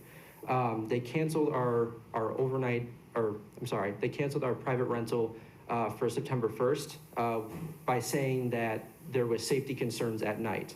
The safety concerns at night weren't an issue a week prior, but now they become an issue now. So I went over the contract after getting off the phone with the woman, and it violated our contract. I'm sorry, I'm like shaky. She had told me that there was a new person in charge at the museum who's running the prison, and that person does not believe in the paranormal and does not want to deal with the paranormal anymore at the prison. So that's why they were canceling these paranormal investigations there. So that violated our contract ultimately, and I tried to get a hold of them again. I found out that that woman that was in charge of rentals had actually lost her position and now was a bartender for the museum. And she told me to contact a person named Greg. I've been friends with Greg for a while. Met him in 2017 when I volunteered at the prison and the museum, and I could not get a hold of him. I had tried for a month and a half trying to get a hold of him, email, phone call, could not get a hold of him. And that goes for the prison as well, and the museum. Can't get a hold of anyone there. This is just a major loss of income for them. They had replaced our private rental with a prison after dark tours, which is, you know, they had said that there was a safety concern at night, but now there's not a safety concern. I'm not sure what that's about. And they were charging significantly less if they had sold out of those tickets for those prison after dark tours as to what they were charging us. So I'm just, you know, it's a major loss of income for them. And I feel like there's just so many people that want to be able to go to the prison for this paranormal stuff, and they're pushing those people away, and they're pushing people away from the city of Joliet, pushing people away from the Joliet prison. And I just feel like it's just massive loss of income and massive loss of tourism. So that's all I got. Thank you. Can we look into that, Rod, or? Yeah, do you have can I get your contact information? Thank you, guys. Ben Hill. Jim Lanham. Oh, all right, this is almost over. All right, I was here 2 months ago, if everyone remembers. I spoke out of a couple of things, and I want to go revisit them. First of all, the sidewalks in my subdivision. Susie and I both put in a citizens view request. Some of these sidewalk panels are 3 and 4 inches above the ground, tripping hazards. We have a lot of senior citizens in our subdivision that walk the sidewalks. Now they're not doing it. They're walking on the streets and the roads. We've gotten no feedback whatsoever, no work orders, no responses whatsoever. So can we get this started and taken care of? We approved that money the last meeting I was at. And I know initially when we put these last requests in, we had a different city manager. Now that we get a new, better city manager, hopefully this can get kick-started. Because it is dangerous. They're either going to trip on the sidewalks or get run over walking the streets. Someone did break their leg. Also, the second issue I brought up was the Inspector General reports that aren't being released. Like I said, I was named in one of them, interviewed for one of them. I was denied the FOIA to get that report, so I wanted to ask to get that report released. I did a subsequent FOIA for it. That report cost $13,650.50. So there's absolutely no reason that that much money gets spent and it's sitting on a dusty shelf somewhere. Put that out. Every Inspector General report we spend $1 on needs to be released. There's no reason to not release anything. As a matter of fact, I think we just need to get rid of the Inspector General anyway. It's not needed, it's not required. If we need that type of service, the Will County State's Attorney is the go-to for that. It's kind of a runaway train where they're investigating all kinds of crazy things and then sending us crazy bills. I don't want my tax money wasted like that, do you guys? So let's get all those reports released immediately. Put them on the website and then cancel the Inspector General. Also, lots of people have come to me about the window tint issue. A lot of people were concerned that their cars are going to be impounded forever. That's not the case. It's a safety issue. Officers themselves have said to me, hey, you know, help us get this passed. It's safety issues for us. And you figure if they can't see in the cars that are driving by, can they see out of these cars driving? They're a hazard to us in the streets. So let's revisit that issue and pass it. I brought up sometime earlier this year or last year, strengthening local ordinances to stop this crime wave we got going. That we're getting no help from, you know, Springfield, the General Assembly. It seems like they're enabling criminals, passing weaker laws and stuff like that. So let's protect ourselves, because that, you know, that's coming from Springfield, coming from Cook County, coming from Chicago, and we don't want that stuff exported here. So if someone does something in Joliet, we get catalytic converter theft, carjacking, car theft, the retail theft mobs. We got that new Cullinan Properties super mall coming, and that's right there at 55 and 80. That is a ramp for getaways right there. Go to 55 and 80. So let's make Joliet a place where criminals say, nope, not today, I'm not coming there. Also, if you've seen recently, the Joliet Historical Museum and the old Joliet Prison fired 13 people for liking a Facebook page. I think that's one of the most fascist things I've ever seen in my life. Those people have nothing to do with the page, and I know the city gives JHM and the old prison some money. Hold back on that money until they can explain themselves why they've done something like that. And also with the Riverwalk and HUD stuff, don't ever trust the federal government. They'll leave us holding the bag. Especially, you know, the current administration, I think they just like to do stuff like that and then pass the buck on to everyone else. And I think that's it. Let's get out of here. Thank you. Anyone else that would like to speak under public comments this evening? Seeing none, next is mayor and council comments. So we're combining them now? I just wanted to make a comment that we have the next Saturday, September 16th, we are having the Fiesta en la Calle in downtown Joliet. So we invite everybody to come out. There's gonna be plenty of food vendors, music, drink, and just a big family fun event.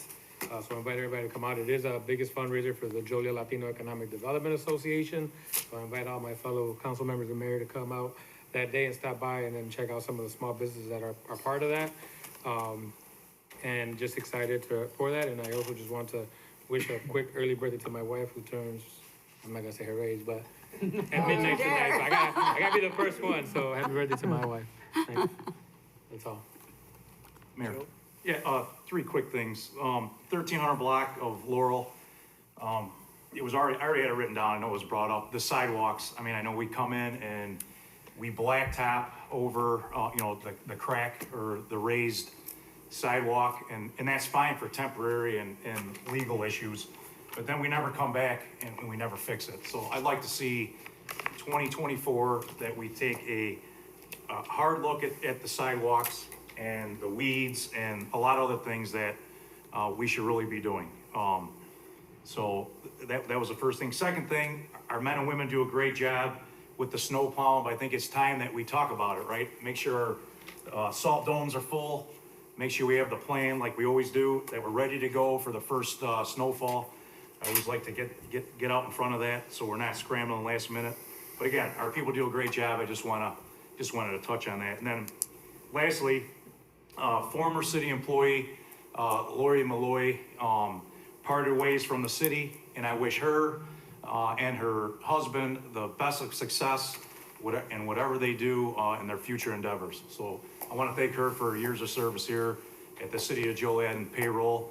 Sometimes that position gets overlooked, and it's a very, very, very important job, and I'm sure she hears about it when someone's check is not accurate or a lot of other issues, but I just want to wish those two the best of luck. So, thank you.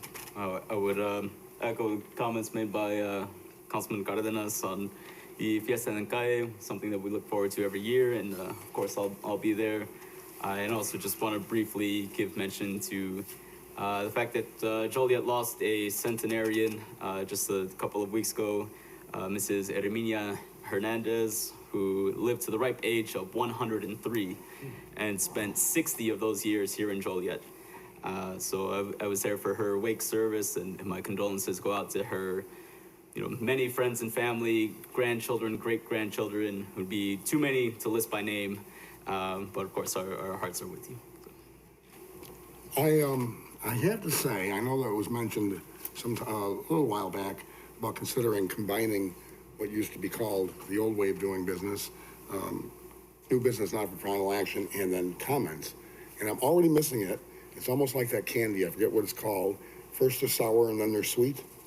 So like if you have a comment, like something very somber or even controversial, and you get through it, and then you say, oh, and happy birthday to our octogenarian. It's just, I like the separation in the past, but that's for my input.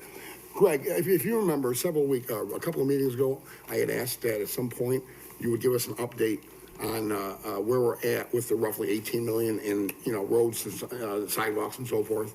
Have you made any progress with that? Yeah, that report is pretty much ready to go at this point. So maybe next meeting? Yeah, would you want that at public service? No, I think here. Okay, because there's other council members who are interested in it. So there's no reason to chew your cabbage twice, just do it here. Sure. Instead of at the meeting. Also too, I think at this point, it might be wise, it's been quite a long time. I think we need to invite the head of the museum and / prison, Greg Perbolt here, to explain finances and where we're at with that, and as well as answer a lot of questions that have been being brought up in the last several weeks. I don't think, correct me if I'm wrong, folks, that have been here long enough, we haven't had really a full-blown update from Mr. Perbolt for quite some time. And other than that, I'm glad to see everybody supportive and looking very carefully at even what's considered in a $280 million budget, a $305,000, $302,000 contract. My grandfather, originally, he was Italian and he was a farmer, and he used to always say, take care of the pennies and the dollars will take care of themselves. And that's why I look at these things very, very carefully. The same thing with any risk or actual money going into the Evergreen Terrace proposal that Holstein has brought forward for their own profit, of course, on the profit side of that company. I know there's a nonprofit side. But yeah, take care of the pennies and the dollars will take care of themselves. That's why I cringe if anybody ever says, you got a $280 million budget, what's 20,000? Divide 20,000 into $280 million and you got a lot of pennies. Those dollars will take care of themselves. Mayor, thank you. Thank you. Suzanne? The amount of work that we do as councilmen and women and mayor, it never ceases to astound me. I was gonna make a list of all the things that we've all done together in the last couple of weeks, and it's just incredible the amount of work that we do. So I wanna say that I feel very blessed every day to be working with some of the brilliant minds up here at this table with me. And the mayor, I just wanted to say thank you very much to every single one of you for all that you do. I know everyone on this panel doesn't get paid nearly enough for everything that we go through. So thank you to every councilman and woman and the mayor for everything that we do. I also want to say prayers for my dad who has pneumonia. And I want to mention Greg Reddy because he has actually helped me with a million issues over this last 2 weeks, with not a single complaint and nothing but exuberance to help. So thank you very much. Thank you, Mayor. Love it. Jan? I have a couple things. First of all, since I'm not allowed to talk to your staff, Mr. Tonelli, what's the update on Corn Ferry? Because I would like to call them. This is taking entirely too long for a city manager search. I've been on several searches in the past and we've not had to wait this long. So what's going on with that? I'll take that. Yeah. So we have stopped all applications as of today. Okay. There've been 14 interviews. There are more applicants to interview. Tomorrow, we're gonna have a meeting with them, with HR, to really kind of comb through the ones that absolutely have no business in there. And then we can start getting the applications to each one of the council members and start moving along that way. Who's doing the interviewing? Corn Ferry or? Corn Ferry at this point. Okay, so how many do we have now? There's 14 that they've 14 interviewed. total, but you said there's more, so There's more that will be interviewed. Okay. And tomorrow I'm gonna get the final number. Today was the last day for applicants. Okay. This So, has taken an so, yeah, awfully long time. I agree. This has never been this long before. That's why I couldn't figure out what's going on. They've had a lot of applications. There are some that just don't even count. But I'll get some better information tomorrow. Okay, all right. And second of all, this Thursday night is the last concert on the Hill at Bicentennial Park. It was postponed from an extremely hot day, and it's the, you're gonna love this, it's the Polka Luau. There's two different bands, and they encourage you to dress in Hawaiian attire, and they've been there before, and it's called the Ukulele Moonshiners, and Eddie Carosa will do the polka part, and they interact together, and it's really a hilarious, good time. And I'll be the MC that night. So come on down and let's have a good time, because it's not gonna be too hot. It's gonna be very comfortable. Just bring your chair. And also, last but not least, our niece Katie and her husband Mark have blessed us with a new family member, Bryce Allen, 8 pounds, 3 ounces, 21 inches long. And he's the first baby in our family since Katie was a baby, and that was 30 years ago. So we're kind of excited about that. So thank you, everybody. Be well, stay safe. Hope to see you at the Polka Luau party. So there you go, you got the sweet, now I'm gonna do sour, so thanks. Actually, it's not bad. I've had a couple people ask me, now that the winter is coming again, and I'm not really sure exactly what our ordinance says regarding the snow, when it snows several inches, the rules as to parking in the street. But these particular people that I've been speaking to are talking about an instance where there is no off-street parking for them. They don't have driveways, it's just strictly like maybe apartment complexes or whatever, that kind of thing. And they said something like, can we do something like odd and even? You can only be on one side of the street, you know, or I don't know what the solution is, but I'd like to get the conversation going. Can you give me that particular address? So Sure. I can understand what Sure. your situation is? That's it, for me. My turn? Yeah. It's public safety. Anyway, I have had a lot of good things going on the last couple, 3 weeks. Got a community care program initiative meeting on the 15th of August, starting a process to bring our neighborhoods, first responders together, adding schools, park districts, et cetera, to start moving us forward, you know, for a safe, nonviolent city. We've talked about it, we've heard about it. We now have some wheels in motion. We had good attendance, and we're gonna continue to grow that. Chief Carey's doing a great job along with some of his team, and Chief Evans was there. So we're bringing the stakeholders in on that one. I think it's gonna be good. The 2050 project, as we're talking about, a long-term comprehensive plan. Eva Marie's had some meetings with some of the local residents and stakeholders, and have formed a group to start moving forward with, the RFQ has got almost all the components. Did we get the last one in that we were looking for? I got it today. Okay, Just at the end so, of the day. so there's a lot of moving parts of that. It's about an 18-month process, is that right? 18 to 24. 18 to 24 months. So it's really gonna be important for the city to have that, and that's moving along pretty good. We want all the people from the community to be part of this conversation as we move forward. I would say there's 20 neighborhoods in our city, and we want everybody to be represented during this process. So we're gonna take our time to do it right and make sure that everybody's aware of what we're thinking, and really get us poised to go to the future. Also, I spent some time at the community family reunion at Rondo Park on the 26th. Some of us were there. That was a great time. Tristan Graves Brown put that together. Went to the ABBA Roundtable on August 31st, economic conversation, which was really good. On the 31st, also went to City Center Partnership Owners and Managers Roundtable, another great event. And today, we went to the ribbon cutting for VNA, the grand opening of the healthcare program. And that, I didn't realize what a great resource that is for our community, for low-income people to have a really great place to go, an emergency room for their needs, basically. And we're just so glad to have that in the city and the expansion they did with the new facility. So we're really blessed to have so many great things in our community. And I talked about Corn Ferry. That was my last conversation. So that's all I've got. Thank you. There is a need for closed session this evening. Is there a motion to go into closed session to discuss personal, collective bargaining, land acquisition, or conveyance pending or threatened litigation, after which the meeting will be adjourned? Second. Motion seconded to approve. Councilwoman Ibarra? Aye. Councilman Mudrin? Aye. Councilwoman Pullman? Aye. Councilwoman Reardon? Aye. Councilman Cardenas? Aye. Councilman Clement? Aye. Councilman Guerrero? Aye. Councilman Hug? Aye. Mayor Darcy? Aye. Motion carried.